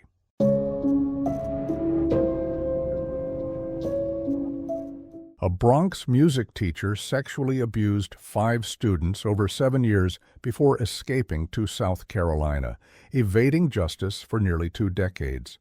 For 7 years between 2000 and 2007, Jesus Concepcion held a position of trust and influence at a public charter middle school in the Bronx.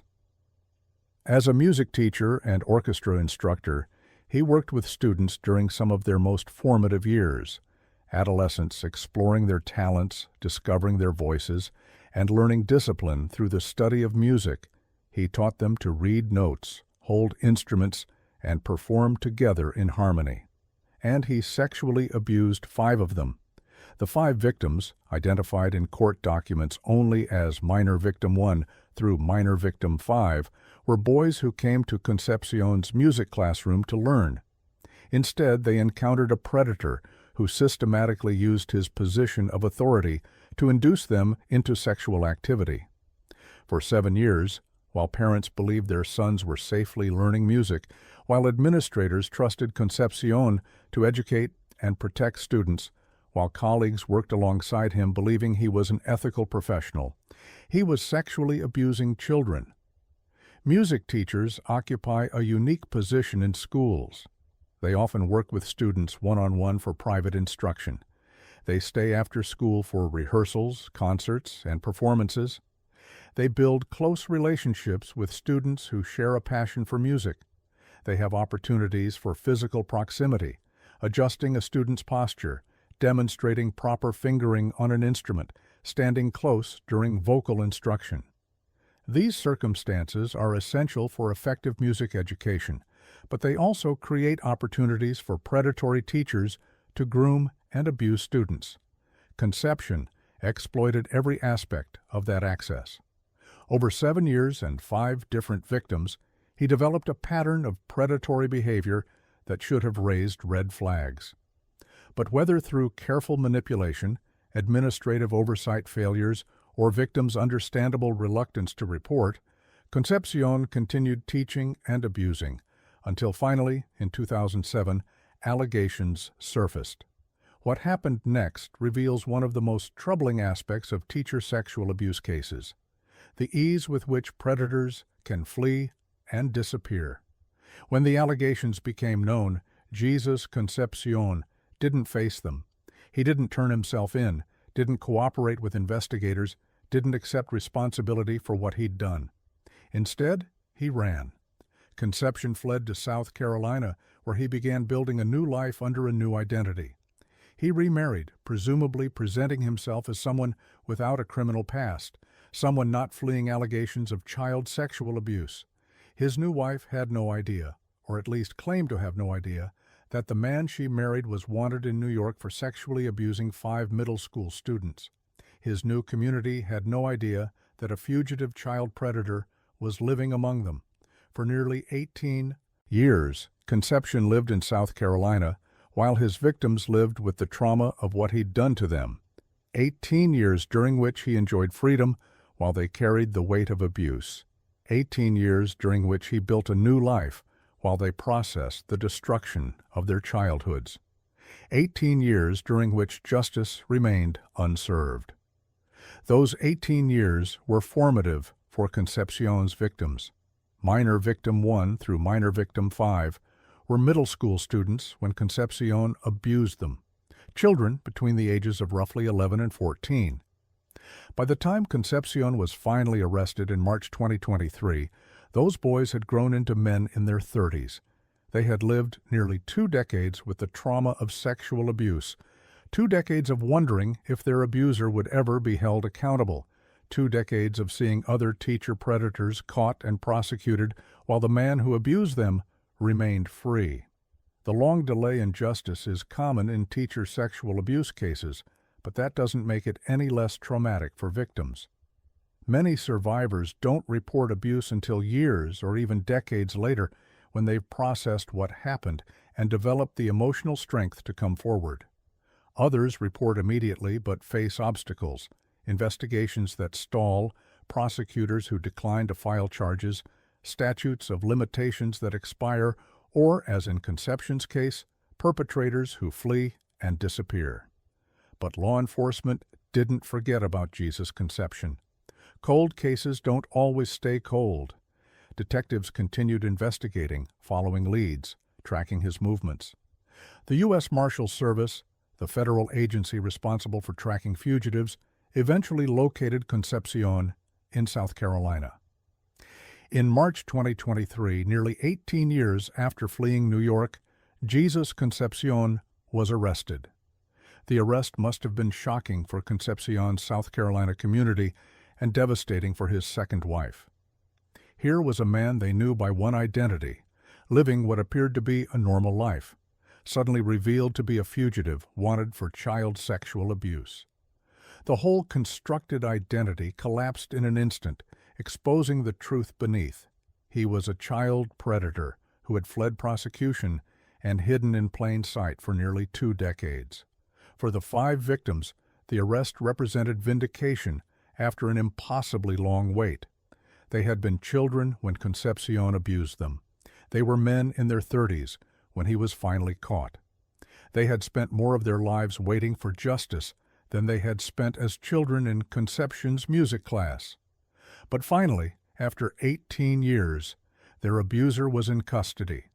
Faced with overwhelming evidence and the testimony of 5 victims, Concepcion pleaded guilty to sexual abuse charges.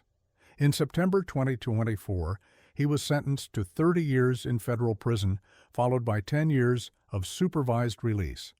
At 51 years old when sentenced, Concepcion will be 81 before he's eligible for release, assuming he survives that long.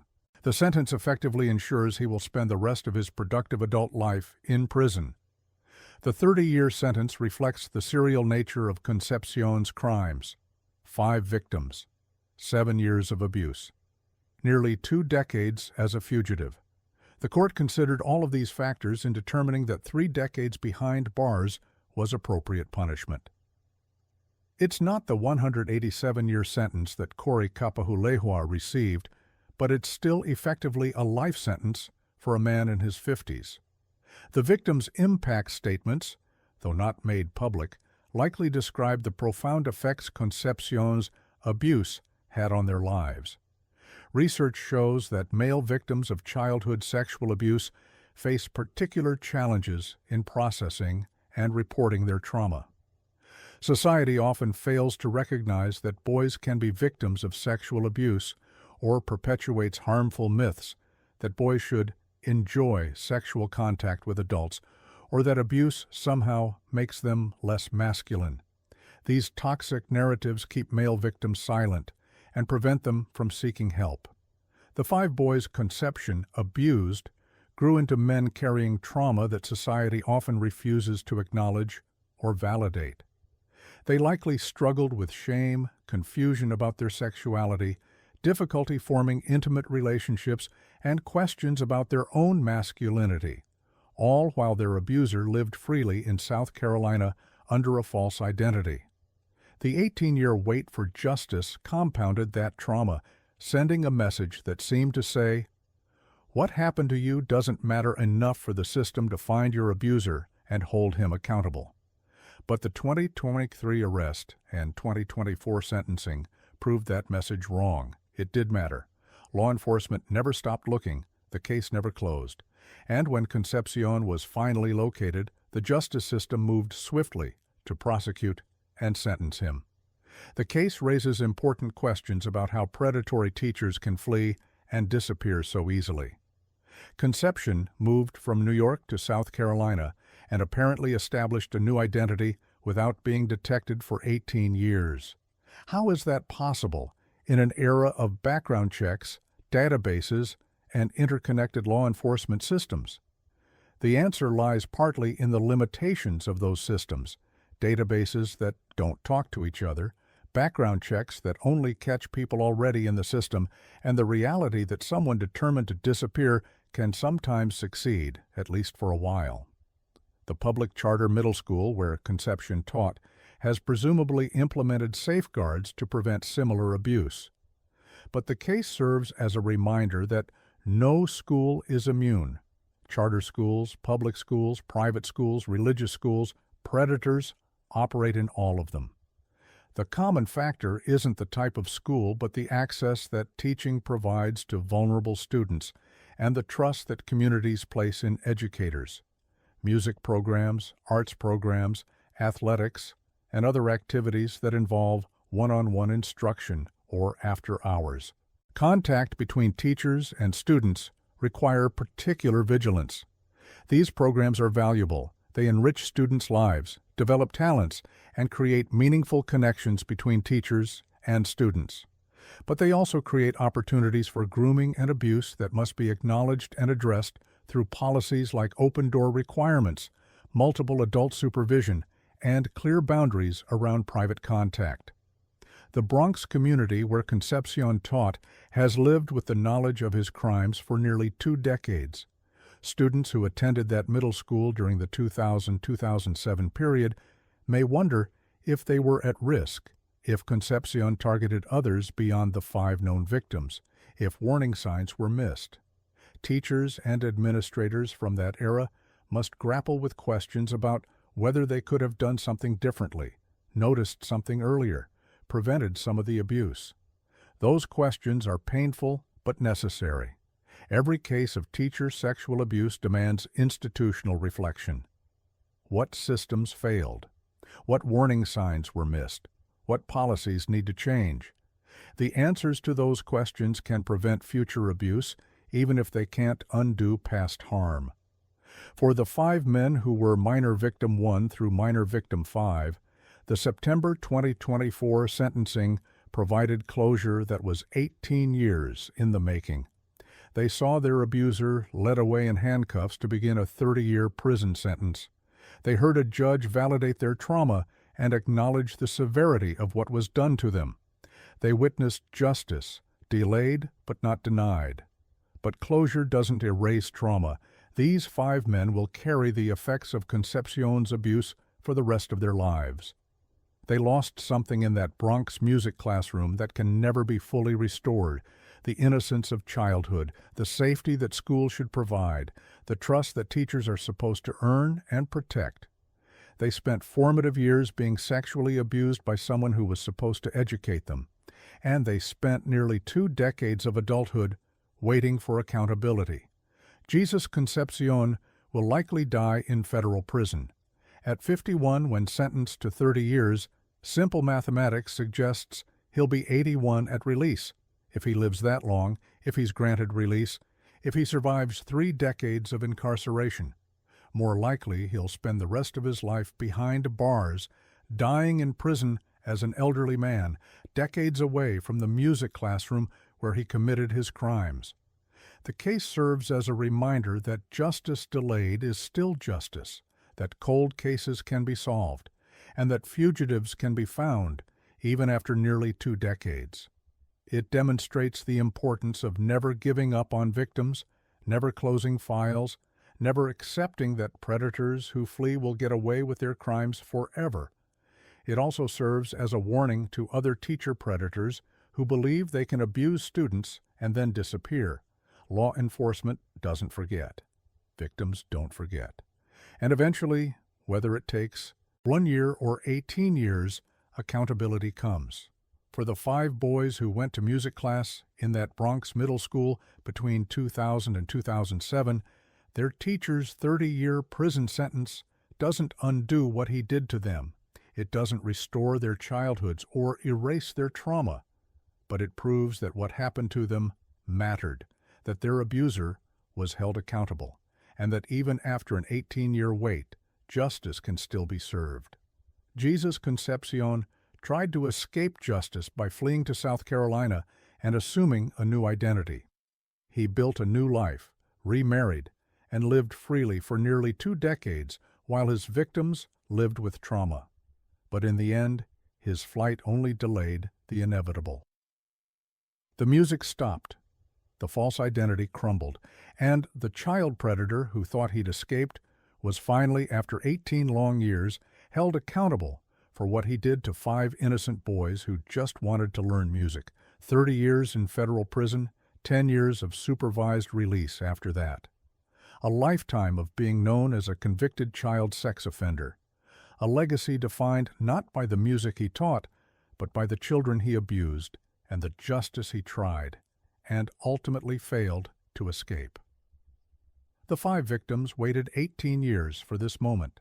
Now they can move forward knowing that Jesus Concepcion will never teach again, never abuse another child, never enjoy freedom again.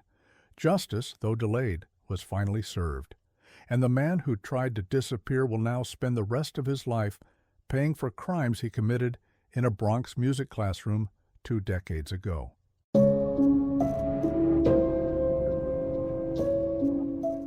A Philadelphia high school teacher ran an elaborate catfishing scheme from his classroom, posing as teenage girls to trick students into sending explicit images. Every morning for over 3 years, Jeremy Schobel arrived at work like any other teacher.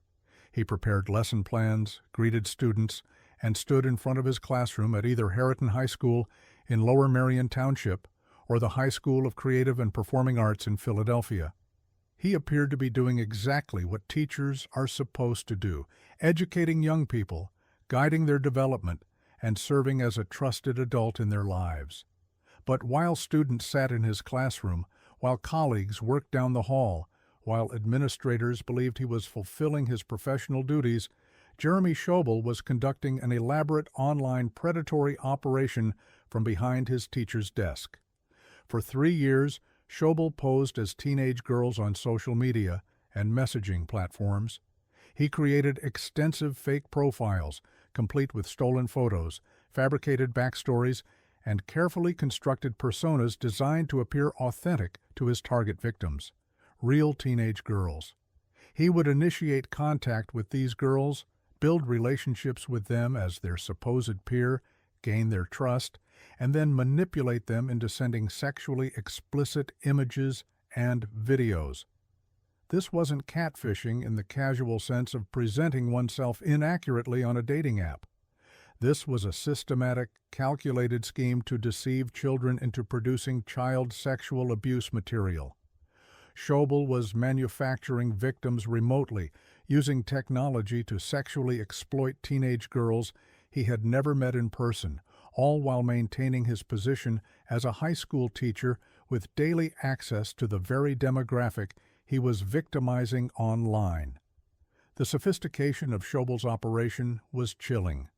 Creating convincing fake profiles of teenage girls requires extensive effort.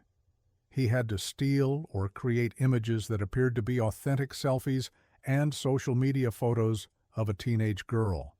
He had to develop personalities, backstories, and communication styles that mimicked how teenage girls actually talk online. He had to maintain multiple personas simultaneously, keeping track of which fake identity was communicating with which victim, ensuring he didn't make mistakes that would reveal the deception. This level of premeditation and sustained effort destroys any notion that Schobel's crimes were impulsive or the result of a momentary lapse in judgment. For over 3 years, every single day, he made the conscious choice to continue his predatory operation. Every day, he logged into his fake accounts. Every day, he initiated or continued conversations with victims. Every day, he manipulated teenage girls into sending explicit content, and many of those days, he did it from his classroom while he was supposed to be teaching. The image is deeply disturbing: a teacher at his desk, students working at theirs, while he types messages to a teenage girl miles away, pretending to be her peer, building trust that he will later exploit to coerce explicit images. Perhaps he glanced up occasionally to maintain the appearance of supervision.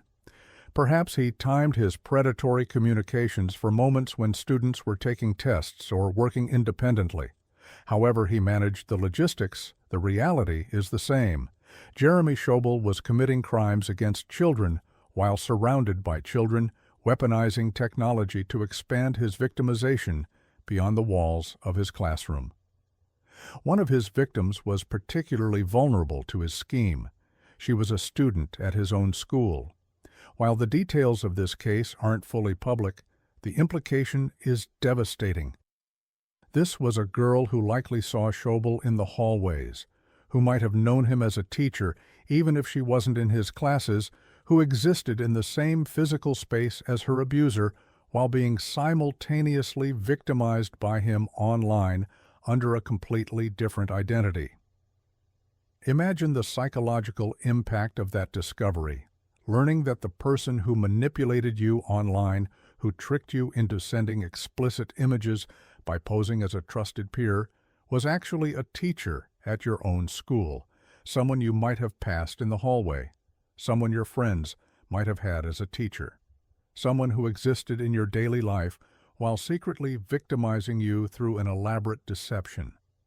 The violation is multi-layered: betrayal of trust as a teacher, as a supposed peer online, and as an adult who was supposed to protect rather than prey upon students. The technology Schobel used is ubiquitous in modern teaching. Teachers use computers for lesson planning, taking attendance, communicating with parents, and accessing educational resources.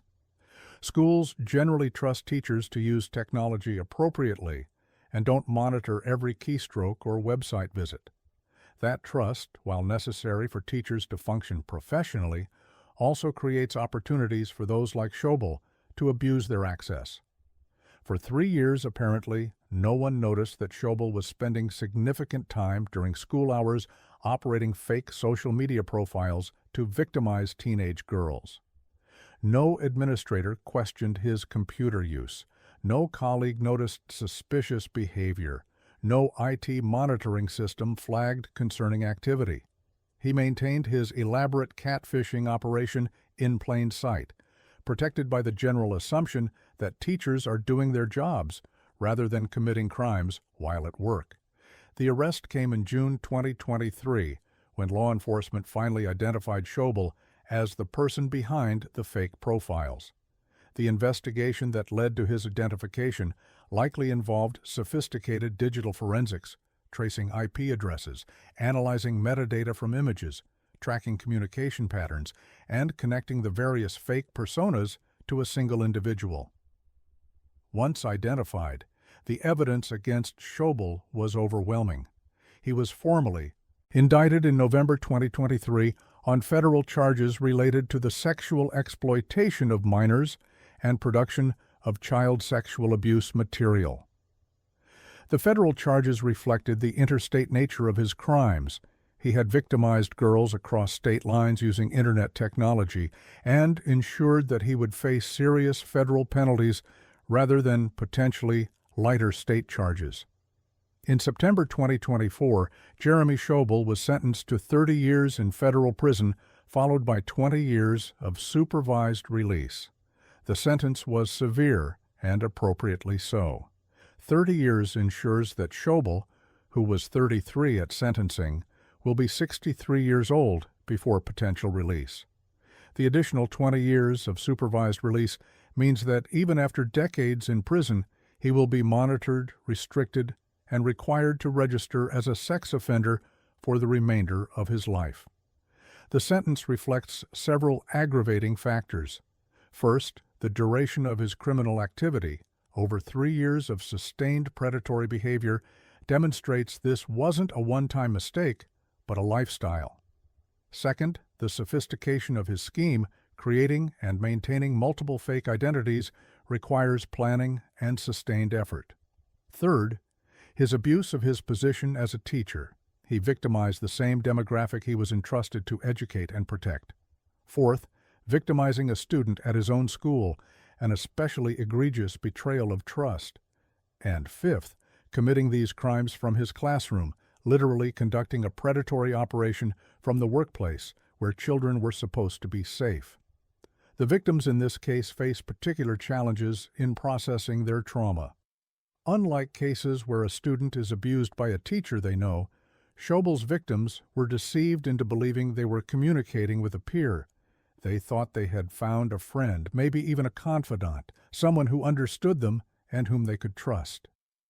The discovery that this friend was actually a 33-year-old male teacher running a predatory catfishing scheme represents a profound betrayal that goes beyond typical teacher sexual abuse. These girls made decisions about what to share based on who they believed they were talking to. They sent images they would never have sent to an adult male teacher, but which seemed acceptable to share with a trusted female peer. They engaged in conversations that seemed age-appropriate and normal when directed at another teenage girl, but which become exploitation when the actual recipient is an adult man. The deception transforms every interaction from what the victims believed it was into something sinister. The psychological term for this is betrayal trauma. Trauma that occurs when someone we depend on for support or care violates that trust. But Schobel's victims experienced a unique form of betrayal. They were deceived about the very identity of their abuser. They formed relationships with personas that didn't exist. They trusted individuals who weren't real. When the truth emerged, they had to process not only that they'd been victimized, but that the relationship they thought they had was entirely fabricated. Research on catfishing victims shows that they often experience profound shame, self-blame, and questioning of their own judgment. Victims ask themselves, "How did I not know? Why didn't I see through the deception? What's wrong with me that I was so easily fooled?" These questions are based on a false premise that victims should have detected the deception, when in reality skilled catfishers are extremely effective at creating convincing fake personas. Schobel spent over 3 years perfecting his technique. His victims had no reason to suspect the teenage girl they were talking to was actually their high school teacher. The case raised important questions about schools' monitoring of teacher technology use. Should schools implement more robust monitoring of teachers' internet activity during work hours? Such monitoring raises legitimate privacy concerns. Teachers deserve some autonomy and shouldn't be subjected to invasive surveillance. But the Schobel case demonstrates that some teachers will abuse their technology access to commit crimes. Finding the appropriate balance between privacy and protection is challenging, but necessary. Many schools now use content filtering software that blocks access to social media platforms during school hours.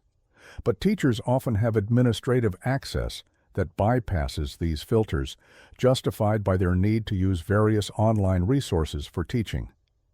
Schobel apparently used this access to operate his catfishing scheme. Schools must grapple with how to provide teachers necessary technological freedom while preventing abuse of that access. The two schools where Schobel taught, Harriton High School and the High School of Creative and Performing Arts, faced different but equally difficult challenges in the wake of his crimes. Students, parents, and staff at both institutions must process the knowledge that a predatory teacher operated among them for years. At Harriton, where at least one victim was a student, the trauma is particularly acute.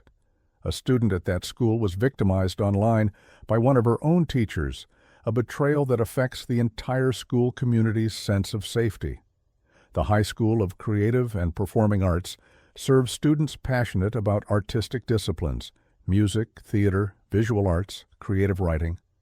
These students often share personal work and vulnerable creative expression with their teachers. The revelation that one teacher was simultaneously running a predatory catfishing operation violates the trust necessary for creative education. Students may question whether their personal artistic expression was viewed appropriately or whether it too was sexualized by someone who was secretly preying on teenage girls online.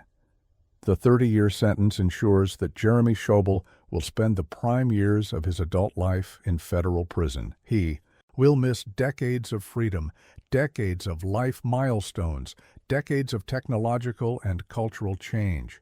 When he's released, if he survives that long, he will be an elderly man, decades removed from the teaching career he destroyed, forever marked as a convicted sex offender.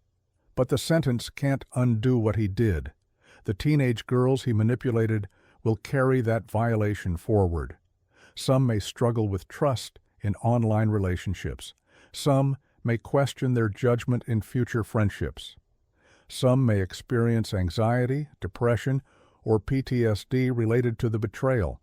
All of them will know that explicit images of themselves exist, created through deception and manipulation, forever part of the dark ecosystem of child sexual abuse material.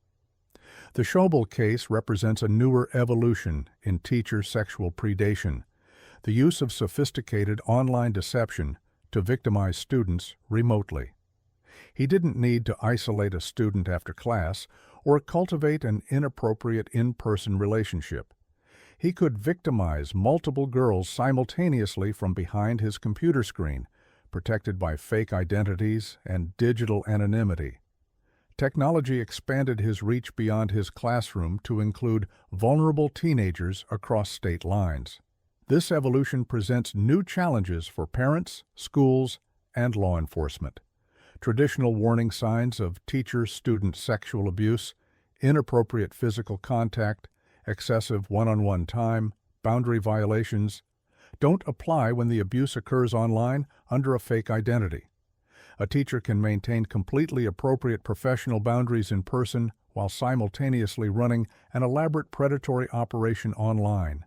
Schobel likely seemed like a normal, appropriate teacher in his professional interactions. His colleagues and students had no reason to suspect that he was the person behind fake profiles victimizing teenage girls. The case also highlights the importance of digital literacy education for young people. Students need to understand that people online may not be who they claim to be, that peers could be adults with malicious intent, and that once explicit images are sent, control over those images is lost forever. But this education shouldn't place responsibility on victims. Schobel's victims did nothing wrong, and he bears complete responsibility for his predatory deception. Jeremy Schobel's 30-year sentence sends a clear message about how seriously the federal justice system takes online sexual exploitation of minors. The days of dismissing online crimes as somehow less serious than in-person offenses are over. The trauma is real, the victims are real, and the consequences for perpetrators must be real as well. For over 3 years, Jeremy Schobel maintained an elaborate double life.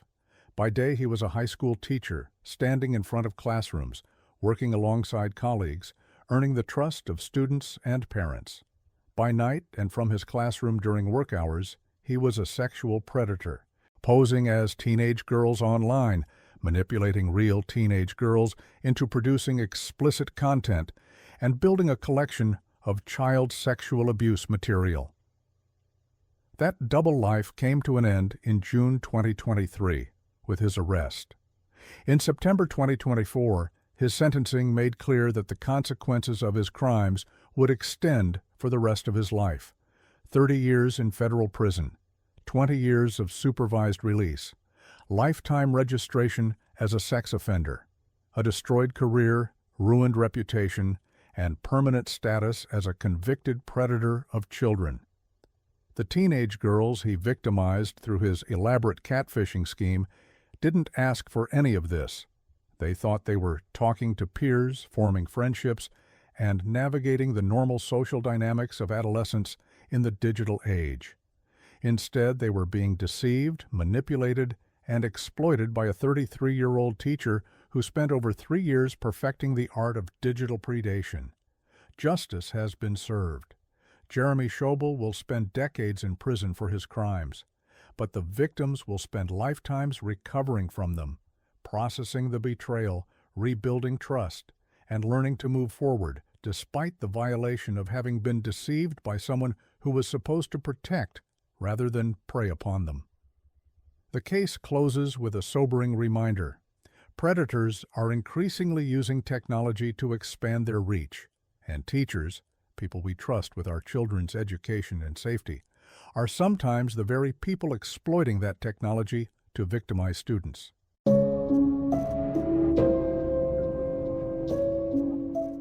The president of Indianapolis Teachers Union embezzled over $154,000 from educators' dues to fund her personal lifestyle, while claiming to represent their interests.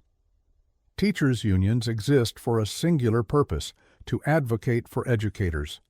They fight for fair wages, reasonable working conditions, adequate classroom resources, and respect for the teaching profession.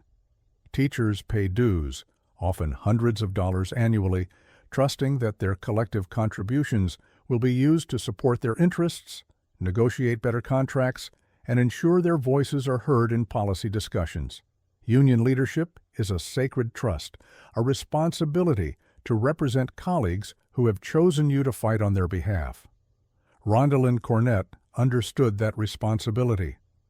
She had been an educator in Indianapolis public schools, working alongside the teachers whose interests she would eventually claim to represent.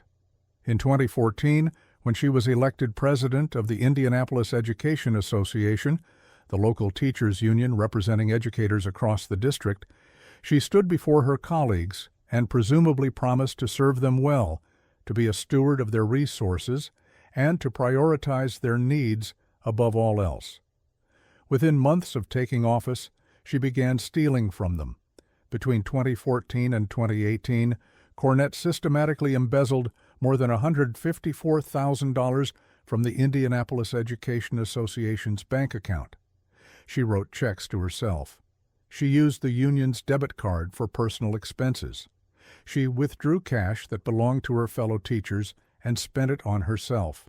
For 4 years, while standing before union members, claiming to represent their interests, while negotiating contracts on their behalf, while attending meetings and speaking passionately about supporting Indianapolis educators, she was robbing them blind.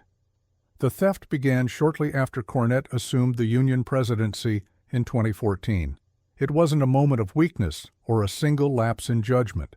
From the very beginning of her tenure, she viewed the union's finances as her personal bank account.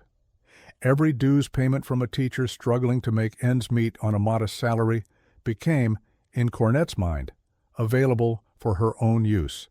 Every dollar contributed to support collective bargaining became vulnerable to her theft. Think about what teachers' union dues represent.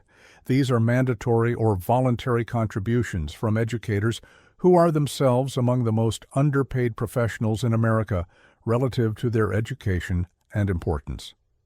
Teachers in Indianapolis, like teachers across the nation, often spend their own money on classroom supplies.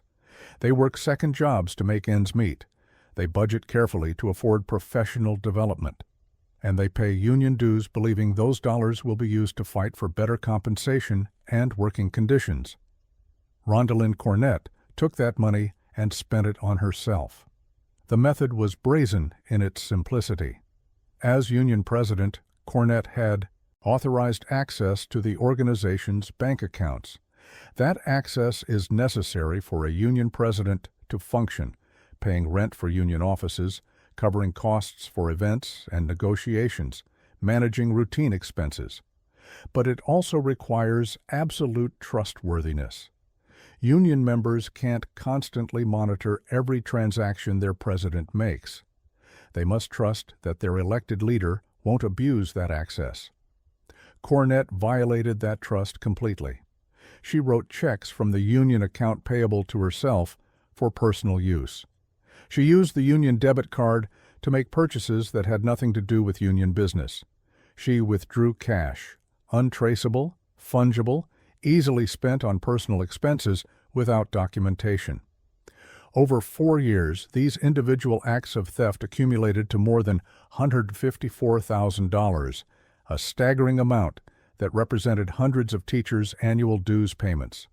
To put that number in perspective, if a teacher paid $300 annually in union dues, a typical amount, Cornett's theft represented more than 500 teachers' annual contributions. 500 educators paying dues they could barely afford, trusting their union president to use those resources wisely, while she was instead funding her personal lifestyle with their money. The discovery of Cornett's theft apparently came around the time of her resignation in 2018. Whether she resigned because she knew the theft would soon be discovered, or whether the investigation began after her departure when financial irregularities were noticed, isn't entirely clear from public records. But once investigators began examining the union's finances, the systematic pattern of embezzlement became obvious. Federal prosecutors charged Cornett with embezzlement, a federal crime when it involves labor union assets protected under federal labor law. The evidence was overwhelming. Bank records showed the unauthorized checks and debit card transactions. Cornett couldn't explain how $154,000 had been spent on legitimate union business because it hadn't been. Faced with irrefutable evidence, she pleaded guilty in 2019. In 2020, Cornett was sentenced to 16 months in federal prison, just over a year behind bars, for stealing more than $154,000 from her fellow teachers over 4 years. The sentence also included restitution, meaning Cornett would be required to pay back what she stole, though, given the magnitude of the theft, full restitution would likely take years or even decades if it occurred at all. 16 months. For 4 years of systematic theft from working teachers. The sentence sparked frustration among many Indianapolis educators who felt it was insufficient given the scale and duration of Cornett's crimes. Some noted the disparity between Cornett's sentence and those handed down to teachers convicted of sexual abuse. Cases discussed earlier in this narrative resulted in decades or even centuries of prison time, while Cornett received barely more than a year for stealing from hundreds of educators. But embezzlement, while a serious crime, typically results in lighter sentences than violent crimes or sex offenses, particularly when the defendant has no prior criminal record, and the theft, though substantial, didn't involve violence or direct physical harm. The federal sentencing guidelines calculated Cornett's sentence based on the amount stolen and aggravating factors, arriving at 16 months as appropriate punishment. Still, the relatively light sentence doesn't diminish the severity of Cornett's betrayal. She wasn't some outside criminal who broke into the union offices and stole funds. She was the union president, elected by her peers, entrusted with representing their interests and managing their collective resources. She was someone teachers believed in enough to vote for, someone they trusted to fight for them in negotiations with administrators and school boards. and she repaid that trust by stealing from them for 4 years. The impact on the Indianapolis Education Association was devastating. Beyond the financial loss, $154,000 is a substantial sum for a local union, there was the damage to trust and credibility. How could teachers trust their union leadership after their president had embezzled from them? How could they believe union officials' assurances about financial stewardship when the previous president had systematically stolen dues payments? How could the union effectively advocate for teachers when it had been so thoroughly betrayed from within? Labor unions already face challenges in maintaining membership and influence.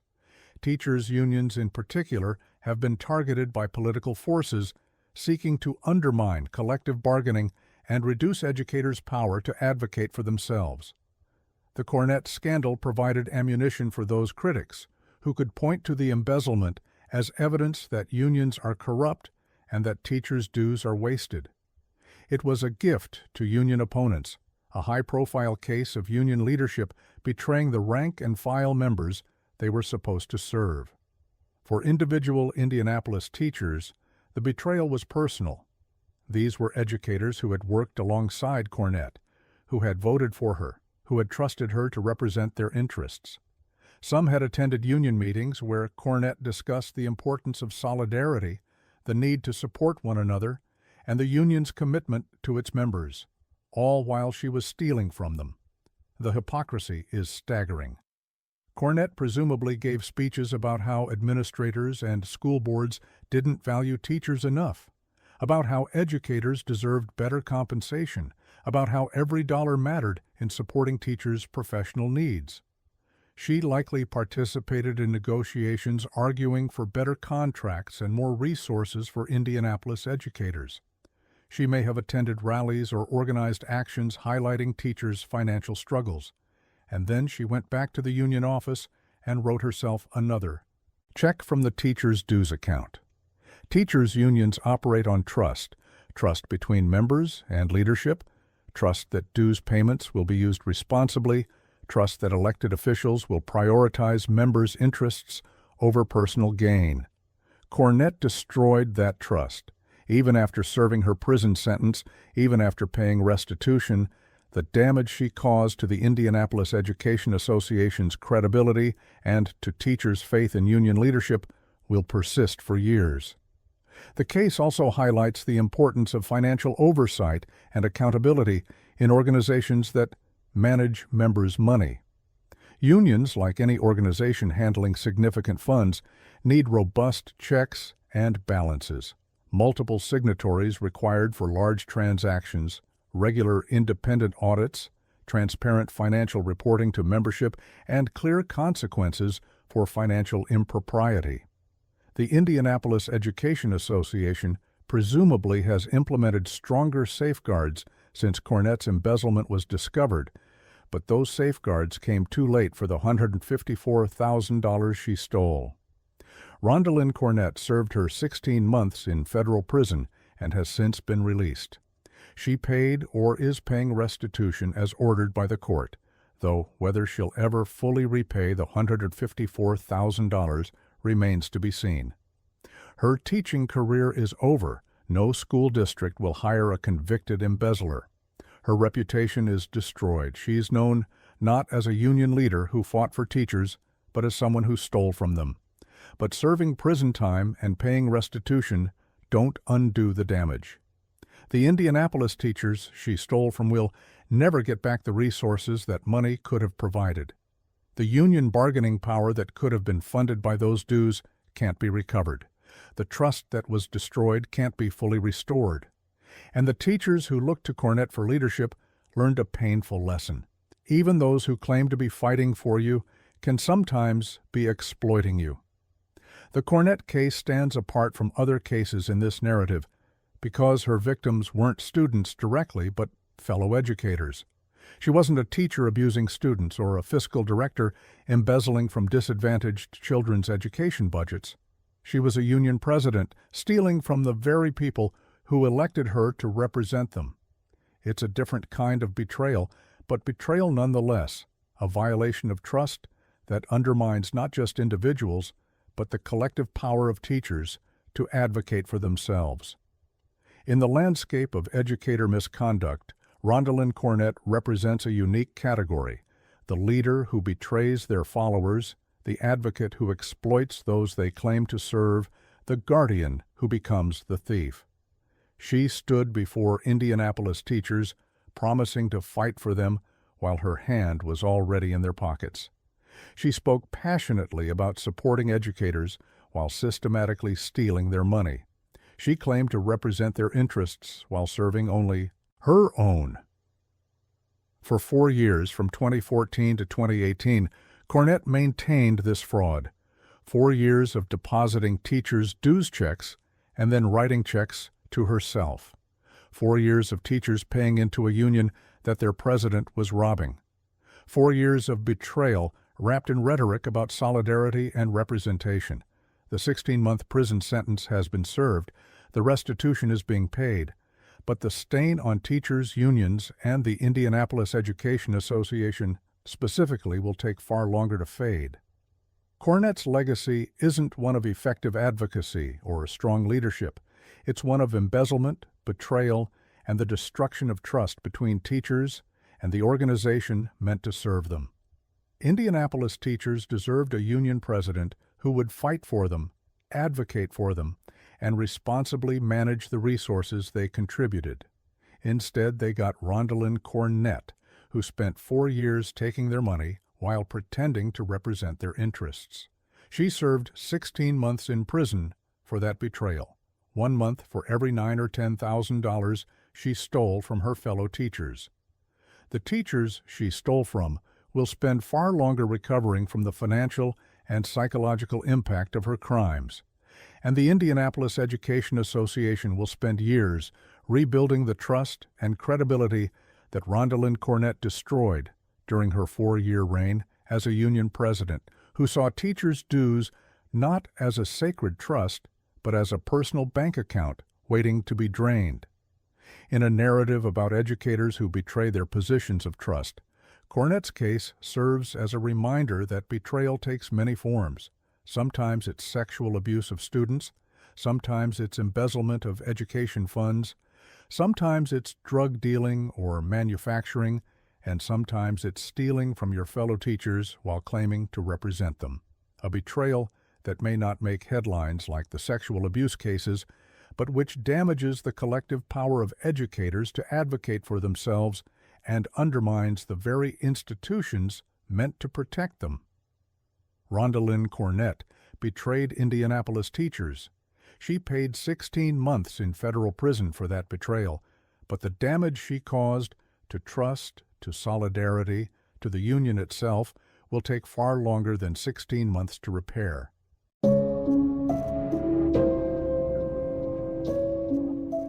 A second-grade teacher brought drugs to her elementary school, was found intoxicated, and lying on her classroom floor with a bag of narcotics nearby. Content warning: this case involves drug use and child endangerment. Second graders are 7 and 8 years old, still young enough to believe that teachers are infallible, that school is a safe haven, and that the adults in charge will always protect them. They trust completely. They don't yet understand that adults can struggle with demons, that addiction can destroy judgment, or that the person standing at the front of their classroom might be fighting battles invisible to young eyes. On May 16, 2024, the second graders at Spotswood Elementary School in Spotsylvania County, Virginia, learned a lesson no 7-year-old should ever have to learn. Their teacher, Candace Carter, was found lying on the classroom floor, intoxicated, with a bag of narcotics nearby. The trusted adult who was supposed to be teaching them to read and do math, who should have been keeping them safe, had brought drugs into their elementary school classroom. The events leading up to that moment reveal a trajectory of addiction, spiraling catastrophically out of control. Just days before the classroom incident, Carter had taken her own 2-year-old child with her to purchase cocaine and fentanyl. She put her toddler in the car, drove to meet a drug dealer, and completed a transaction for two of America's deadliest drugs, all while her baby was present. The image is almost incomprehensible. A mother and elementary school teacher bringing her toddler along on a drug buy, exposing a 2-year-old to drug dealers and illegal activity because addiction had so thoroughly destroyed her judgment. On May 16th, Carter's husband, Christopher Carter, brought drugs to her at Spotswood Elementary School. He came to his wife's workplace, an elementary school filled with young children, to deliver narcotics to her. Whether this was planned in advance or whether Carter contacted him during the school day, desperately needing drugs, the result was the same. Illegal narcotics were brought onto elementary school grounds and delivered to a second-grade teacher while she was supposed to be teaching. What happened next was discovered when staff members noticed Carter behaving erratically.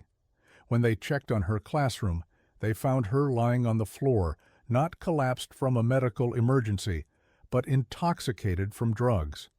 A bag of narcotics was nearby, and surrounding her, presumably confused and frightened, were her second-grade students, 7-year-olds, watching their teacher in a state they couldn't understand, witnessing behavior that didn't make sense, in a situation that would traumatize them far beyond that day.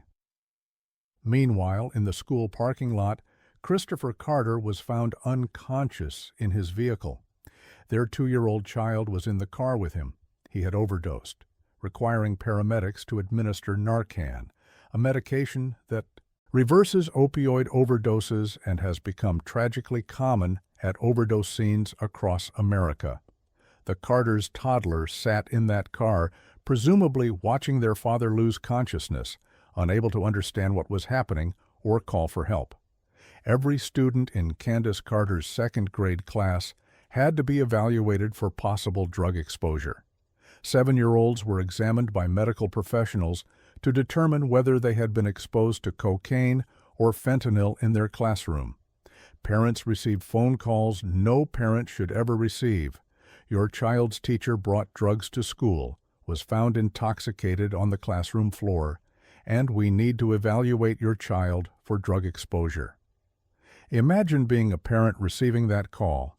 You send your 7-year-old to school believing they'll be safe, that their teacher will educate and protect them, that the school environment is secure.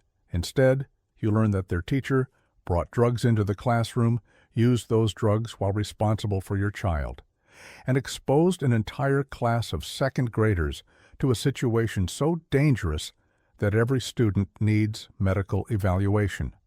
One parent later recounted that her son asked heartbreaking questions, whether his teacher would rather do drugs than be his teacher. A 7-year-old trying to make sense of addiction, trying to understand why the adult he trusted chose drugs over teaching him and his classmates. The question reveals how children process these situations, not with understanding of addiction as a disease, but with the simple logic of childhood. If she brought drugs to school, if she got high, instead of teaching us, she must have wanted the drugs more than she wanted to be our teacher. The criminal investigation moved swiftly. The evidence was overwhelming.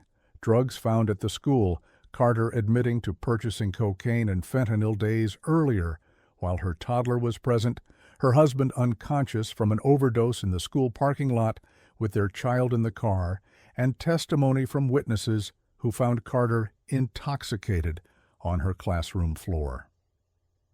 In February 2025, Candace Carter pleaded guilty to 19 felonies, a staggering number that reflected the severity and multiplicity of her crimes. The charges included drug possession for the cocaine and fentanyl, child endangerment for exposing both her students and her own toddler to drugs and drug activity, and potentially additional charges related to bringing drugs onto school property. Christopher Carter also pleaded guilty to child endangerment and drug distribution charges, acknowledging his role in bringing drugs to his wife at the elementary school and overdosing with their child present. In May 2025, both Carters were sentenced to approximately 2 years in prison. The sentences were remarkably lenient given the charges, 19 felonies typically, would result in decades behind bars. But judges often consider mitigating factors in drug cases, whether the defendants have prior criminal records, whether they've sought treatment, whether they've expressed genuine remorse, and whether addiction itself is viewed as a disease requiring treatment rather than purely criminal behavior requiring punishment. During sentencing, both Carters reportedly expressed shame and apologized for their actions.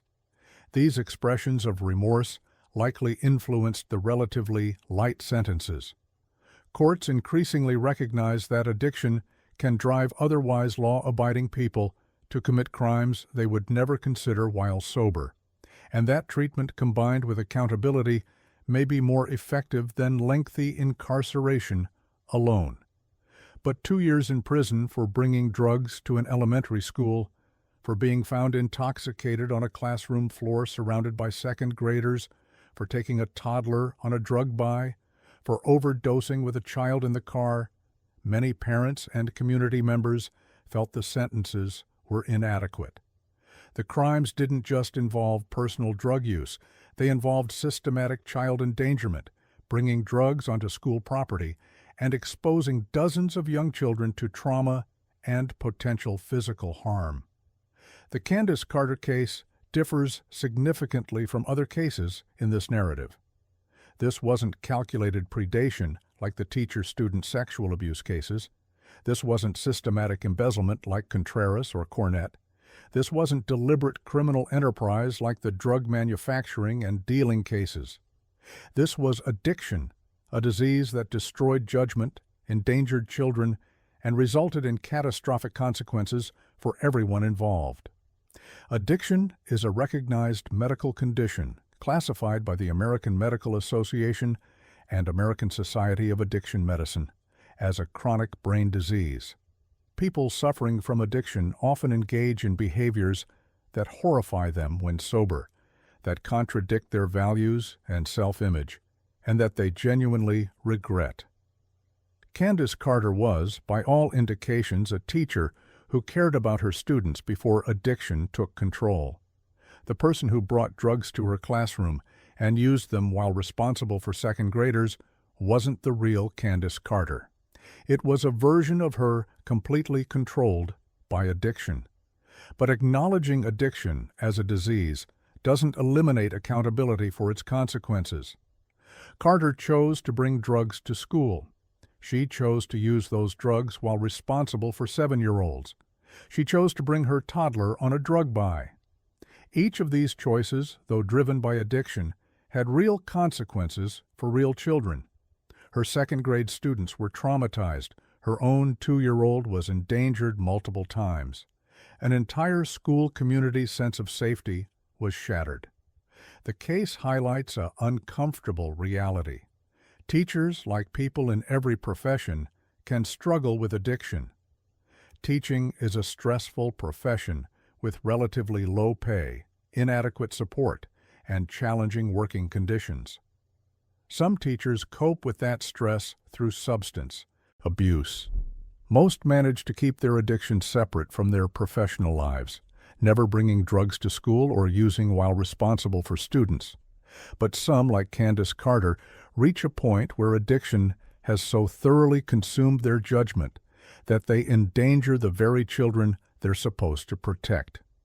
Schools need better systems for identifying teachers struggling with addiction and providing support before situations deteriorate to crisis levels. Did anyone at Spotswood Elementary notice warning signs before May 16? Were there changes in Carter's behavior, performance, or reliability that might have indicated substance abuse?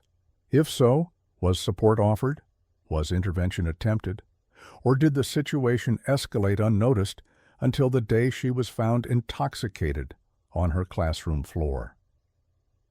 Teachers' unions and professional organizations increasingly recognize that supporting teachers' mental health and addressing addiction proactively benefits everyone. Teachers get help before losing their careers, students remain safe, and schools avoid traumatic incidents.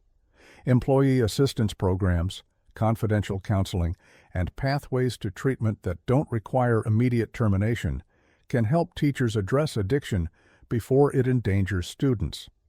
But there's a tension between supporting teachers with addiction and protecting students' safety. Carter's case demonstrates that tension. She clearly needed help for her addiction, but she also clearly couldn't be trusted to safely supervise second graders while actively using drugs. The balance between compassion for the diseased teacher and protection of vulnerable students isn't always easy to strike. The second graders in Carter's class will carry the memory of May 16, 2024, for the rest of their lives. They're too young to understand addiction as a disease, too young to process the complexity of adult struggles with substance abuse. What they'll remember is being scared, confused, and betrayed by someone they trusted. They'll remember their teacher lying on the classroom floor. They'll remember the disruption, the police, the medical evaluations. They'll remember the day school stopped feeling safe. Some will develop anxiety about school or authority figures. Some will struggle with trust issues. Some may process the trauma and move forward relatively unscathed. But all of them will remember, and that memory will be part of their story. A story that should have been about learning to read and make friends and discover the world, not about witnessing their teacher's addiction destroy her judgment and endanger them. The Carter's 2-year-old child faces different but equally serious consequences. This toddler was taken on a drug buy, was present in a car when their father overdosed, and has now lost both parents to incarceration for approximately 2 years. Where is this child now? With relatives? In foster care? And what will the long-term psychological impact be of such early exposure to addiction and its consequences?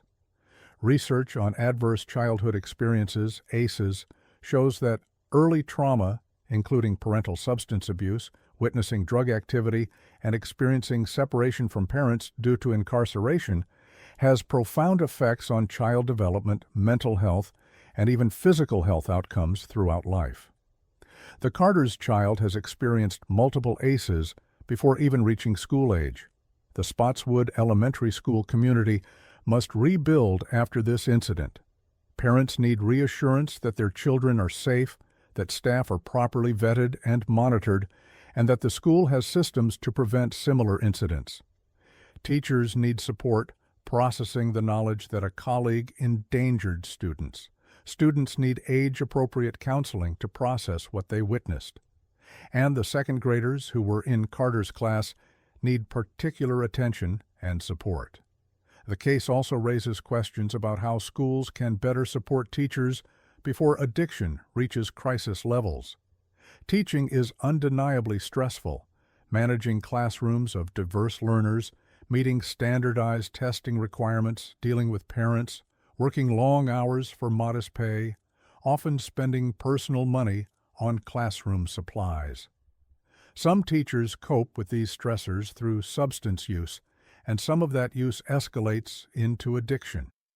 If schools provided better mental health resources, more reasonable workloads, adequate compensation, and stronger support systems, would fewer teachers turn to substances to cope?